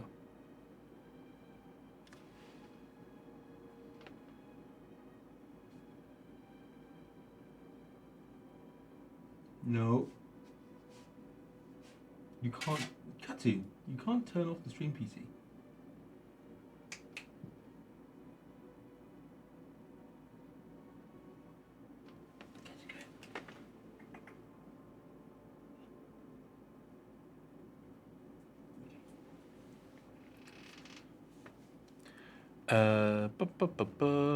So it's fine so far. Richmildet.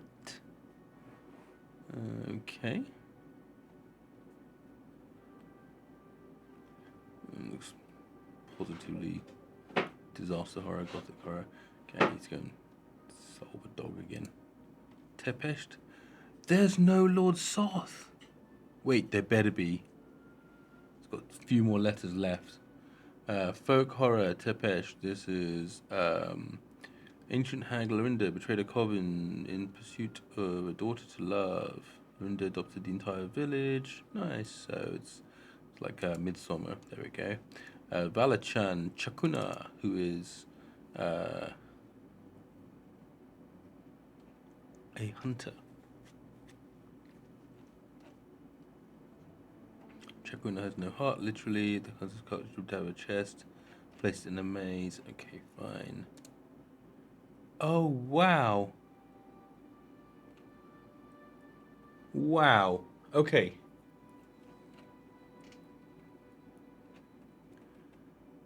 Okay.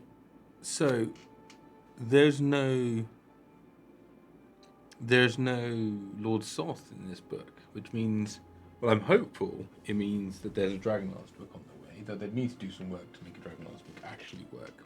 And I think they've fallen out with Margaret Weiss and Tracy Hickman anyway, so they may not get the rights for that. But let's have a look. So, what else can they... Well, that's probably why, in fact, they can't put it in there, because I don't think they're all friends anymore. So, let's see.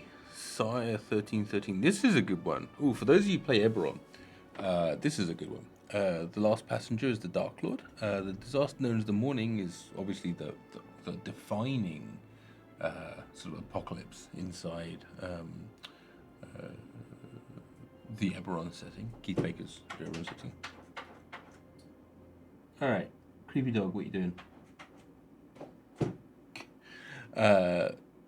a mysterious calamity near killed nearly everybody. Scared incident in the last train known as Star 1313. The evacuation was delayed at the demand of a late arriving VIP. Hundreds were forced from passenger carriages to admit and maintain the secrecy of this last passenger and their retinue. When it did finally depart, it was too late. It overtook the train and its hundreds of escapees, but even as it did, the mist claimed 1313 and all aboard it. Now the last lightning rail from Metro hurtles through the mist as a travelling domain. How interesting. This is an interesting one. None of them has realised their endless escape is pointless as they only contains the dead. What an interesting idea. Hello, Dark Lord. Dark Lady.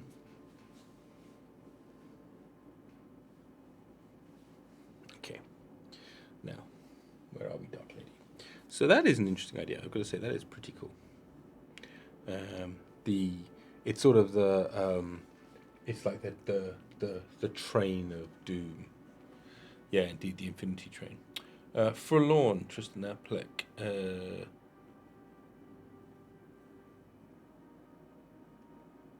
Okay, Gehenna. Nvidia. That's a video card reference. Oh, was it dropped in January? Was it? Oh, that's interesting. So, what is the conclusion of that overcord mean in terms of whether or not we'll see a Dragonlance supplement anytime soon? Gabriel Adair is an insta. Okay, so far so fine. Chlor. Markovia, the Nightmare Lands. Niranjan. An island's chain that once belonged to the domain of Kalakiri. Niranjan was a vibrant Vihara who practiced Ramsana. Okay, fine. So, and Sanyaso, now only a small group remains, led by a Sadhu Niranjan. In truth, Niranjan is Sarthak, a wicked bronze dragon, who sends agents into the mist bearing his philosophical writings. These works promise escape and peace to any adopted teachings and search the mist for the source. And when it comes to Ashram, must divest themselves of worldly goods added to the hoard. The false and blissful trance, soul slips away, replaced with a shadow. Bad bronze dragon. Nova Vasa. Miara Hiragard. Nova Vasa is not. Okay. So, O'Dare, the Rider's Bridge, the Headless Rider, Ricibulos, Scanner. They really have got a lot of options here, which I think is pretty grand. I really do think it's pretty grand. I think it's pretty great that they've got you can page through this list and find something that suits you and introduce it into your campaign. I think that's pretty grand. For those of you who who are just tuning in or watching and wondering what the hell we're doing, we are going through Von Richten's Guide to Ravenloft, along with one of my dogs, Katsukari, who is in fact a recently minted Dark Lord, and as a result of being a Dark Lord, has demanded that as I'm not able to leave her domain, I must hold her here. However, as we continue our journey through Van Richten, so far my opinion of it is pretty decent source book. Really enjoyed the Dark Gifts. The races are a bit meh. The classes are okay. The actual content on the domains itself is a bit less interesting than I hoped it would be.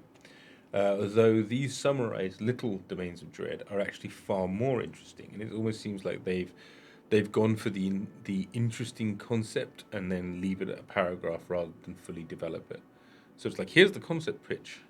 Kaz the Bloody Handed has a domain. That's pretty awesome, right? Notorious across the plains, the vampire Kaz was the champion of the Lich Vecna. Wielding the artifact, the Sword of Kaz, he betrayed his master and as a result supposedly destroyed them both. In truth, Vecna escaped and Kaz was claimed by the Mists. And he believes his war with Vecna rages on, so he fights Vecna all the time. When he deems his time is right, he sends his forces into the mist, believing Vecna's time lies just beyond. The troops never return, so Kaz builds another force and searches for the Sword of Kaz, which he considers his key to victory, which is pretty rad. Vage Agency, fine. And Zarisa, Serial Murders. Okay, Pretty decent. I'm pretty happy with that. That's pretty nice. Let's just check you're okay. Come here. Travelers. Keepers of the Feather. Speak traditions. We're ravens. Relating to Strahd. Raven. Some things here. Vistani. Travel through the mists. Church of Ezra. Pious souls play to Ezra, and Luth God embodies the mists. There's details to the chapter. We talked about earlier the Circle, the Kargat, and the Kargatane. Darkon's secret police. The Kargat is composed of vampires and other supernatural intrigues since Azalin's disappearance. Kargat enforces the will of fractal, power-hungry leaders. So by Kargatane.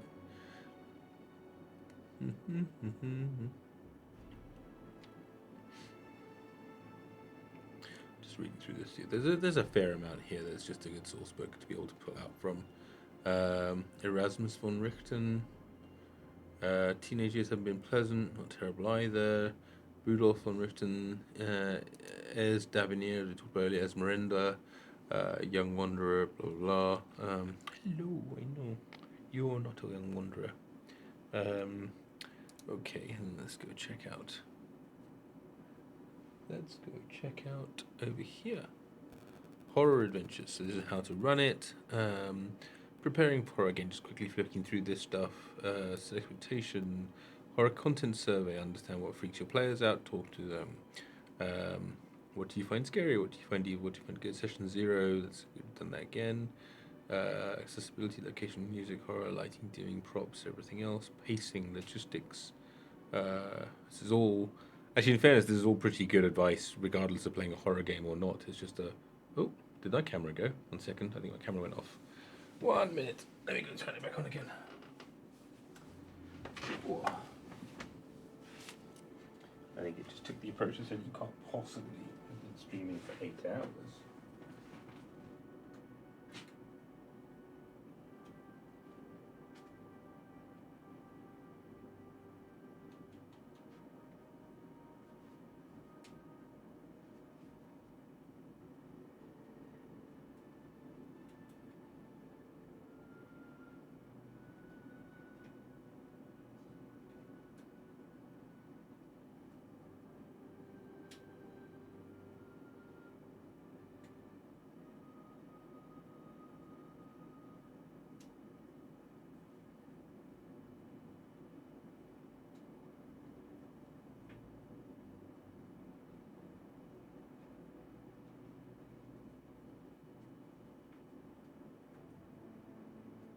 Well, folks, bear with me 1 second while I figure out what's happening with my camera.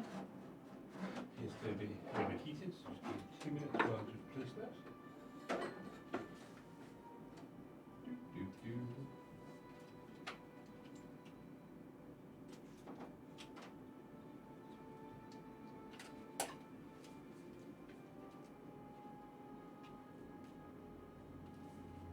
The one that's actually running a stream. Dun, dun, dun.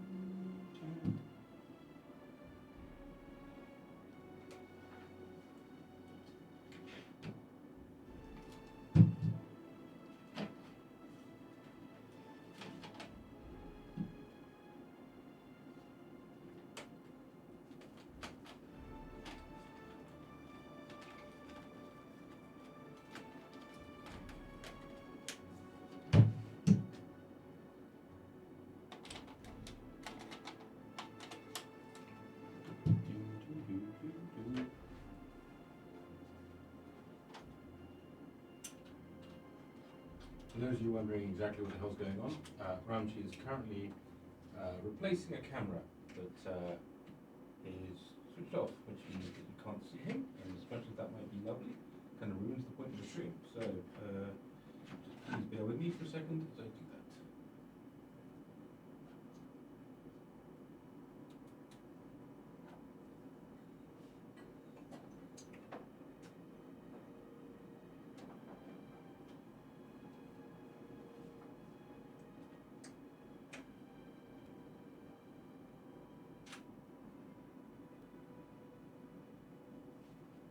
Okay, that is absolutely not what I need to see. That's all good.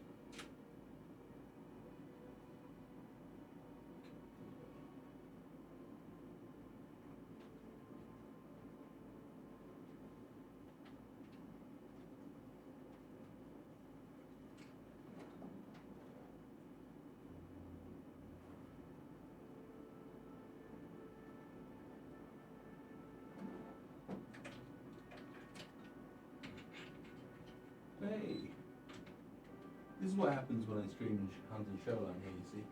It always goes wrong.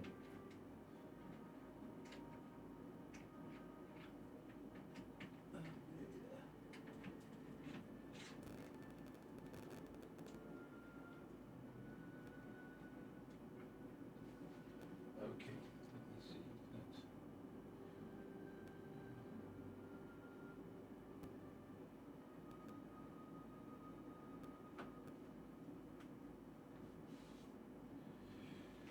Let's do.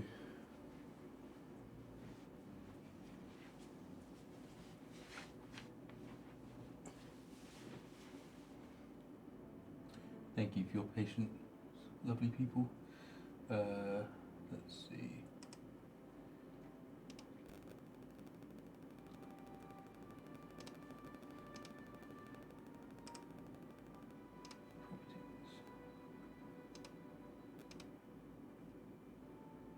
Cool.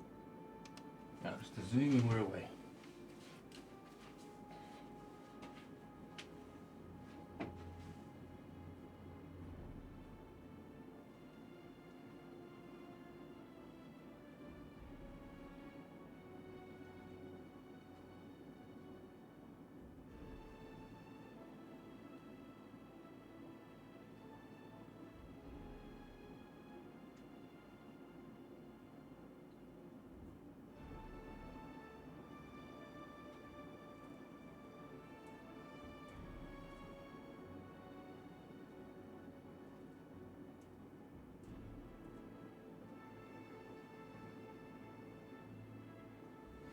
Well, let's see if this works. I'm vaguely hopeful it'll work. But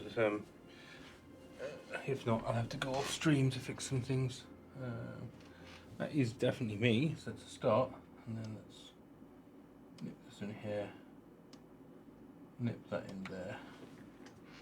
Wiggle over a little bit, and then we can work on it for a bit from here, and then we'll carry it. Then I'll, when I finish the stream up, I will go and fix up the last bits.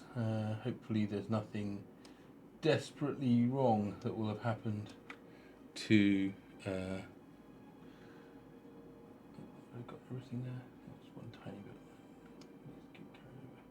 There we go, done. So sorry about that, folks, and thank you very much for sticking around, those of you that did. So we are going to just finish off the rest of Van Richten's, and then we will we will finish off and then take a break, and I'll try and figure out what's happened with our cameras. So a little bit here about the gameplay that's here. So as we were running, so this is how you some generally good advice, in fairness. You know, how do you do particular sort of trope subversion? How do you make sure that it's not just a, oh well, hey, it's a vampire, so I know lots about vampires, so I can do things to vampires, or it's a mind flayer, I know lots about mind flayers, so I can do things. So how do you change that? How do you move things around? A little bit here around, also more importantly, don't use cliche accents, especially to represent marginalized people. I think this is Wizards of the Coast finally getting a clue. Encourage space. This is fine. This is just about good behavior in terms of, you know, how to do this, X cards in content tools, all sensible, good, logical advice that I recommend people follow. It's always a good idea to check in with players at the end of a session, especially if it was a little bit off-putting or a bit emotional. And then it runs straight into Taroka and the Spirit Board. Taroka is obviously a game that is based out of the Strahd game. Oh, blimey, what's it called? My brain's gone dead. What's the Strahd game called? Ravenloft, Strahd, Castle, Barovia, all that stuff. Curse of Strahd. It's even got Strahd in the name. I'm going crazy. Anyway, so Taroka's obviously coming out of. It even says it up here just in case. Yeah, it's from the original, and then also comes out of Curse of Strahd. And it's got the rules for that, which is pretty decent. Horror, well, spirit board and what you do. It's like basically based on a Ouija board, but slightly different. Horror toolkit, curses. How do you lay a curse? What are the components of a curse? The pronouncement of a curse, the burden of the curse, the resolution of the curse, and how do you make a curse persistent? Sample curses, pretty decent. Final breath. May your mind grow dim in battle until the sun sets forever. These are good, flavorful things. I'm quite pro this. It's they've done a decent job on this. Seeds of fear. Aside from supernatural sources, fear is subjective and personal. A character never has more than 3 seeds of fear. You can change it. So basically, these are what do they call them in Call of Cthulhu? When you have basically a mental breakdown, and then you end up with a psychosis of some sort. Well, this is the seeds of fear, in essence. It's quite a clever idea. Somebody really wants to talk to me, and I don't know why. That's awesome. Fear as a monster here. It's good. Stress as a monster. So they're adding in some rules about how to handle stress, how to reduce stress. Haunted traps. It'll be here on haunted traps. Dance macabre. Some examples. I as somebody, yeah, indeed, sand checks. Sand checks, but then when you fail your sand checks and you end up in a sanitarium, what was it that they called them something, and I can't remember what they are, but this is good. This is interesting. It's quite good. They've got some good examples of curses and traps. Survivors. It's fine. New tools for terror, so far so good.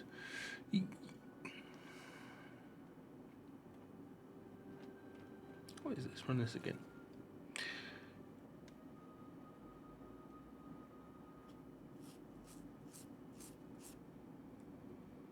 Characters designed for 1 to 3 sessions focused on survival rather than staying the day.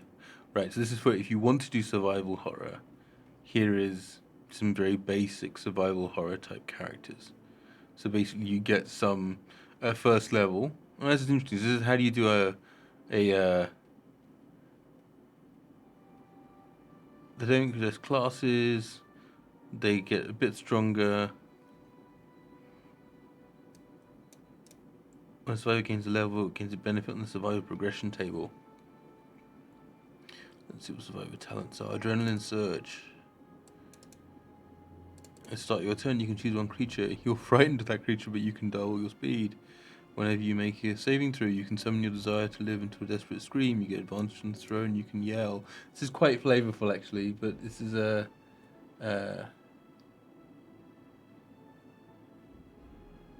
Oh, that's what they called it. They called it insanity. Yeah, that's not what I meant. I was sure there was a maybe it's the White Wolf games that have it. I will remember what it is. I think I was remembering. Yeah, you're right. That's not what the Chaosium game had it. No, you're right. Versus, I wasn't able to express the point, the clarification I was asking for. I misremembered. So it's not your bad at all. It's my bad. Perfect. These are quite interesting, though. I quite like these. This is sort of like out of desperation you have these abilities, but they are flavored with horror movie chic, if you will. Sneak survivor, slip away, skillful. So that's like, how do you create these sort of survivor characters? Interesting. I like it. The House of Lament. Well, I'm going to skip this entirely because I don't like to review adventures that people will possibly play. So we're just going to jump that all together. And we're going to do the Monsters of Ravenloft and have a look to see what's in here. Untold terrors haunt the domains of dread. Among them skulk nightmares and countless worlds, where familiar monsters can take twisted forms or demonstrate unexpected abilities. Okay, alright. So, pretty good. Pretty good. Cool. So, for adventurers who regularly face terrifying monsters, easy familiarity to sap the fruitlessness. Cool. Okay. Okay. Emphasize wrongness. Okay. The whistling fiend looks like a human skeleton, dripping with its own gelatinous musculature. Okay. Monstrous tactics. Just like black characters, they can do things. So, here we go.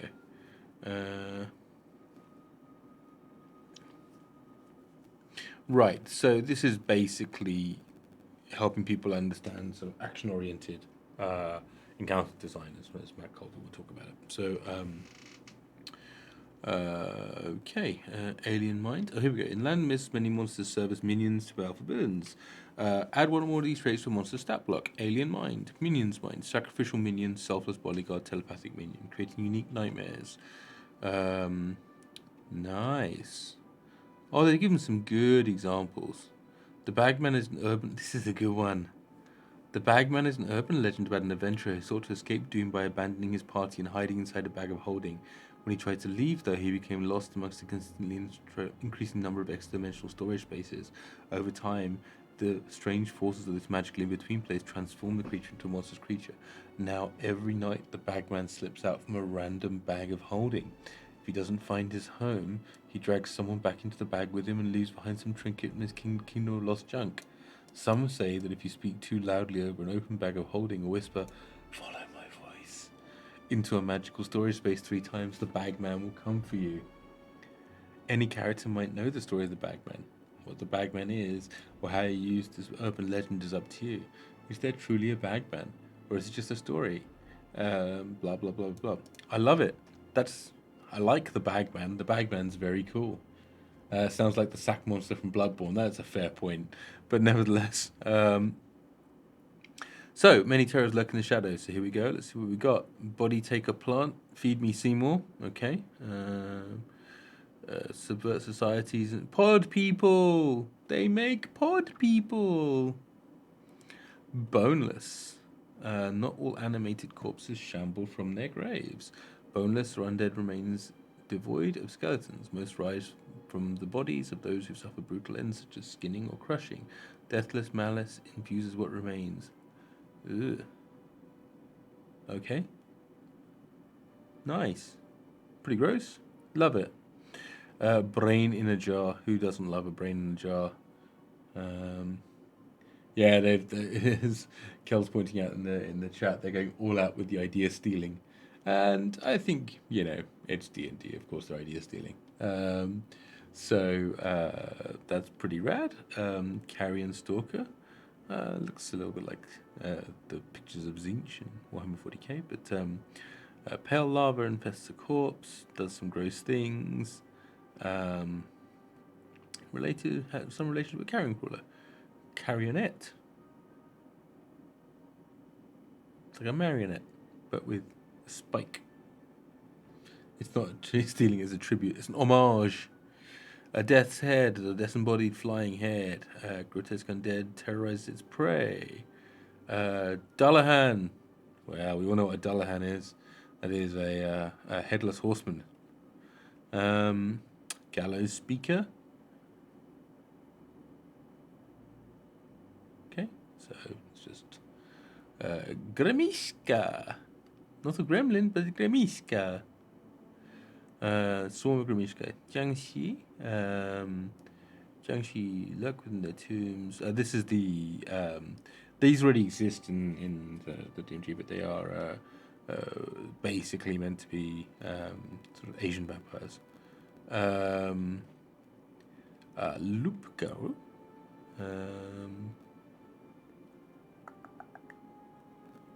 3 legendary actions, pretty decent. Okay, interesting. A human who succumbs to Lipgaroo becomes a werewolf. Can't be removed while the Lipgaroo exists. Okay, so Necricor is a being of living blood formed from the evil ichor of evil gods and sludge and crypts of fell's liches. I mean, who's going around collecting this stuff is the question I want I mean, it's just like, oh yeah, no, it's just fine. Like, don't flush this stuff down the loos. Don't do it.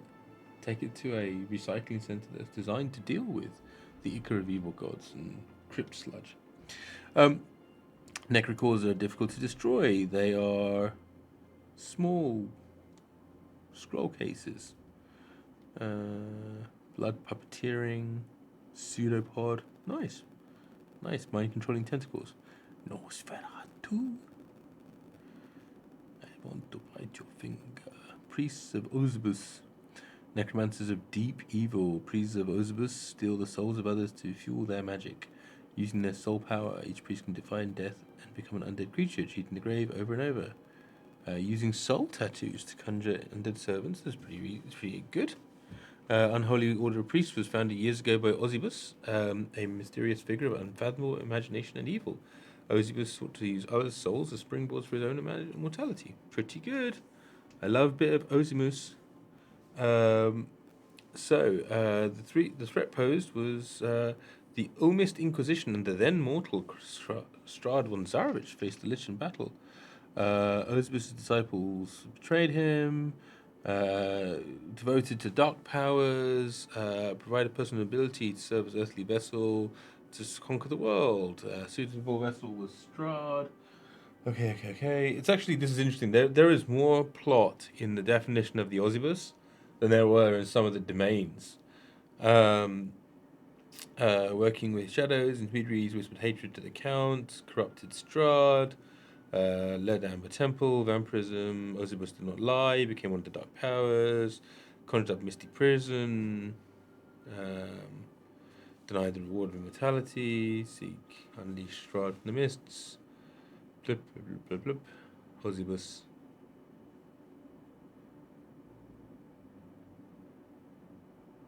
Pretty good. I actually like the Priests of Ozibus. I think they're actually quite good characters.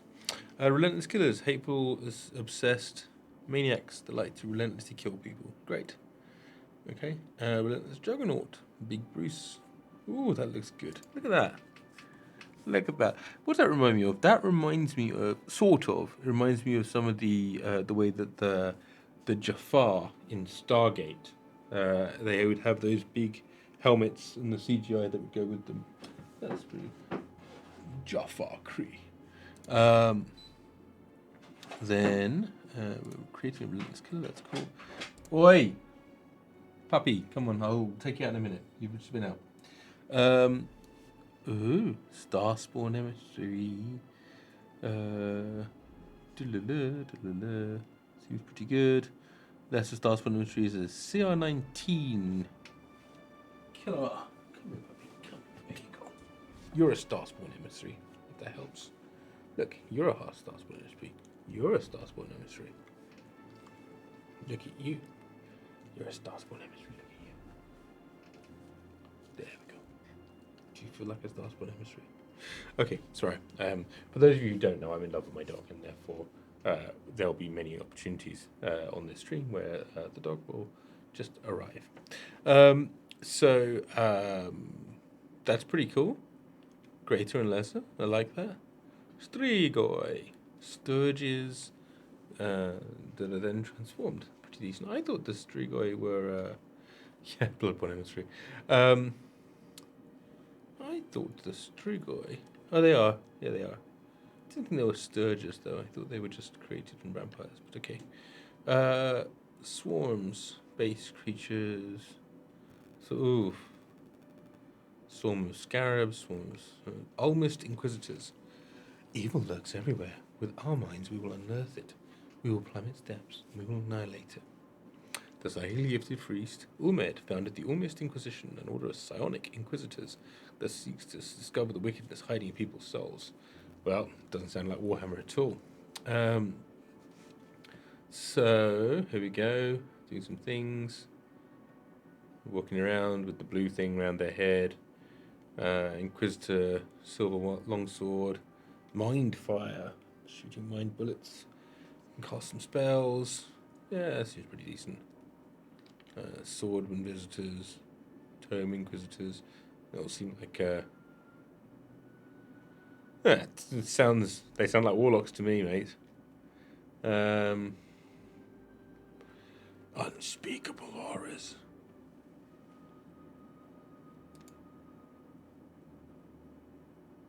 I quite like that. I like a bit of elder elder evil, and that looks like something of the elder evil. Um, vampiric mind flayer are two brilliant words that have been waiting to be combined.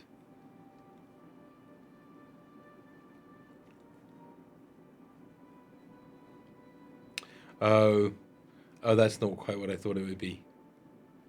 Okay. Oh well. We're ravens, which are also in the Curse of Strahd book, I believe. Zombie, zombie, zombie, zombie clot, zombie clot. Um, zombie plague spreader. Okay. The monsters are like I think so far the only really cool one was or the one I found really cool were the priests of Ozebooth. Priests of Ozebooth were very cool. Um, Other than the priests of Ozebooth, everything else was pretty derivative or something that we've seen before in a previous edition, which has been kind of cleaned up. Doesn't mean it's necessarily bad, just is what it is. Um, and so let's see. The spirit board is in the appendix, or Ouija board. For those of you who were around during Satanic Panic, it is very interesting to see this sort of thing appearing in the back of a D&D book.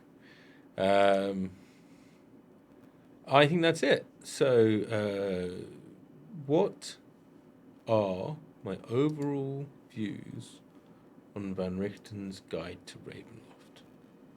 Well, let's see. How do you use the spirit board is the question. Well, I think that's something that we'll quickly just review because Caden Suit did ask for it, so I'll have a quick look. So I think it's actually earlier on, but I suspect chapter 4 it says. Here is the planchette.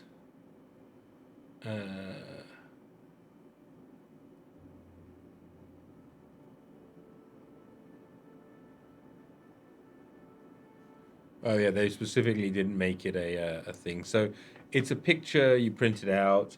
You take this planchette, you cut out a hole in it, and then you. I would think I haven't seen the print version. I would think it was a fold out in the print version or a pull out in the print version, and then you move it and you pretend that it's you pretend it's like a Ouija board. So, what did we miss? Dark bargains. No, I think it's the same thing. Okay, cool. So, what do we thought? What are our thoughts about Ravenloft? Well, I think it was summarized pretty well at the beginning. Yeah, thanks for that's what it says. Release of the Satanic Panic, which is that it is as a crunch book goes, it's pretty mediocre. It's sort of got a couple of things that are interesting in there. The Reborn is meh. It's sort of unambitiously powerful. Is probably the way I'd call the Reborn. The Dampier is it's dull. The Hexblade is interesting. Yeah. The backgrounds are uninspiring. The subclass options are uninspiring. The Dark Gifts are very good. I thought Dark Gifts are very interesting and a good toolbook. I would love to have seen more about the pacts that get made. I said it before. Like, where are all the mage rituals? Like, if a mage wants to summon a creature from the Nether Beyond to ask a question, like, what are the how does that work? What are the mechanics about that? Who are the people they can summon? I mean, there's lots and lots of other options like that. It doesn't have to be a mage. It can be like a spirit that you talk to on the winds by a druid or whatever, right? It's just there's lots and lots of areas of interesting content that I think this game could have gone towards. We didn't really look at creating a Dark Lord. Let me just have a quick flick through that just to see if there's anything in here that's like, oh yeah, yeah. Um,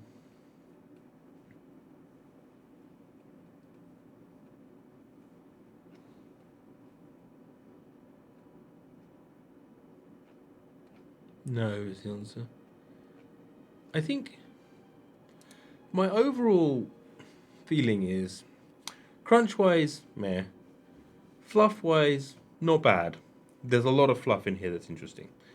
Starting with the dark gifts, but also down in the body of each of these domains. I actually quite like. I was wondering whether or not I was biased towards liking the Caligari one because I read an article about it a couple of weeks ago. But actually, it came immediately after the Cath one, which I wasn't that crazy about, and so I was like, okay, maybe I'm not going to like it, but I liked it despite myself. I thought the Sire 1313 was very interesting.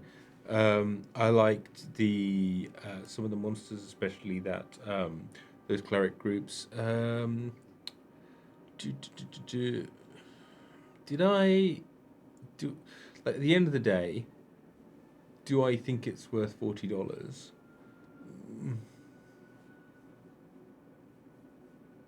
Probably not.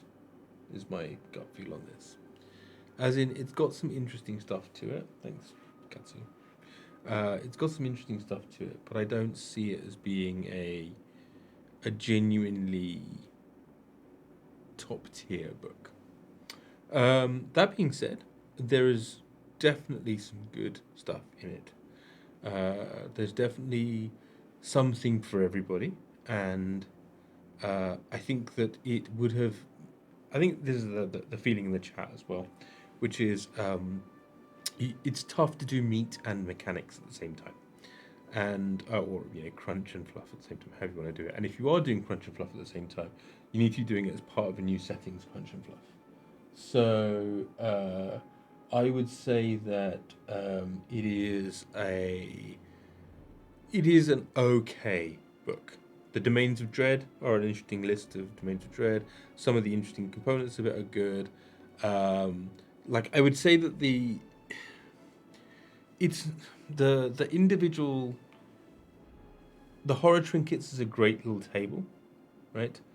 But yeah, I think as folks in chat are agreeing as well, it's probably not quite worth it overall. It's not got quite enough of a. Hello, what do you think? What do you think? I think she's saying. What are you saying? What do you say? You can tell us. Dark Lord, what do you say? The Dark Lord does not approve. So with that bombshell, as the Dark Lord has in fact given it the thumbs down, we end up with the view that it's all right. It's all right. $20 book. $20 book. Yeah, it's all right. $40 book. Bit punchy. Bit punchy. That's kind of where I'm at with it. That being said, I do want to thank absolutely everyone. When was the last D&D supplement that was genuinely worth the price? Xanathar's, I thought, was an excellent book. I liked Waterdeep Dungeons and the Man Mage. I think Curse of Strahd, of course, is. I mean, I don't play too many of the published adventures straight. I just use them as source material. I think Curse of Strahd was pretty rad. I liked Modern Kingdoms Tome of Foes. I didn't like the Icewind Dale one that much. Haven't used Candlekeep much yet. I went through it a few months back.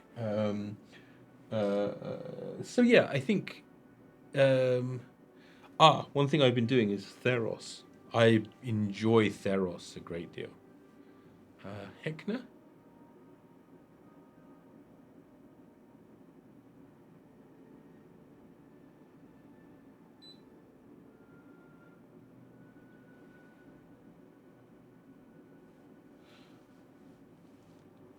Oh, thanks for these. Really nice. Appreciate that. Yeah, we don't do these that often. It's just there's a day off in Singapore, and so I had an opportunity just to hang out and chat and kind of go through a few things and catch up on some backlogs. So it's been pretty awesome to do so. However, I think a combination of the end of this bit of content and my puppy falling asleep on me tells me that it's probably a time to say thank you very much, folks, and wish you all Carnival Horror Campaign setting for 5th Ed. No, mate, you're on your own on that one, I think. You should join us at the RPG Academy for a detention episode sometime. Sure, we can. We should have a chat about that. That sounds like an interesting idea. And I will, on that note, still thank you all very much. If you haven't had an opportunity to follow and like and subscribe and do all the things that you and we should all do, and take a look perhaps at some of the links to our socials that I believe are down here, unless I'm pointing too bad. And Kel, yes, absolutely happy to, and I'm happy to run through that again as well. We've got a load of folks here in chat who added some content and would love to, and we really all want to support your Kickstarter. And so as soon as that's out, we'll definitely mention it again to folks.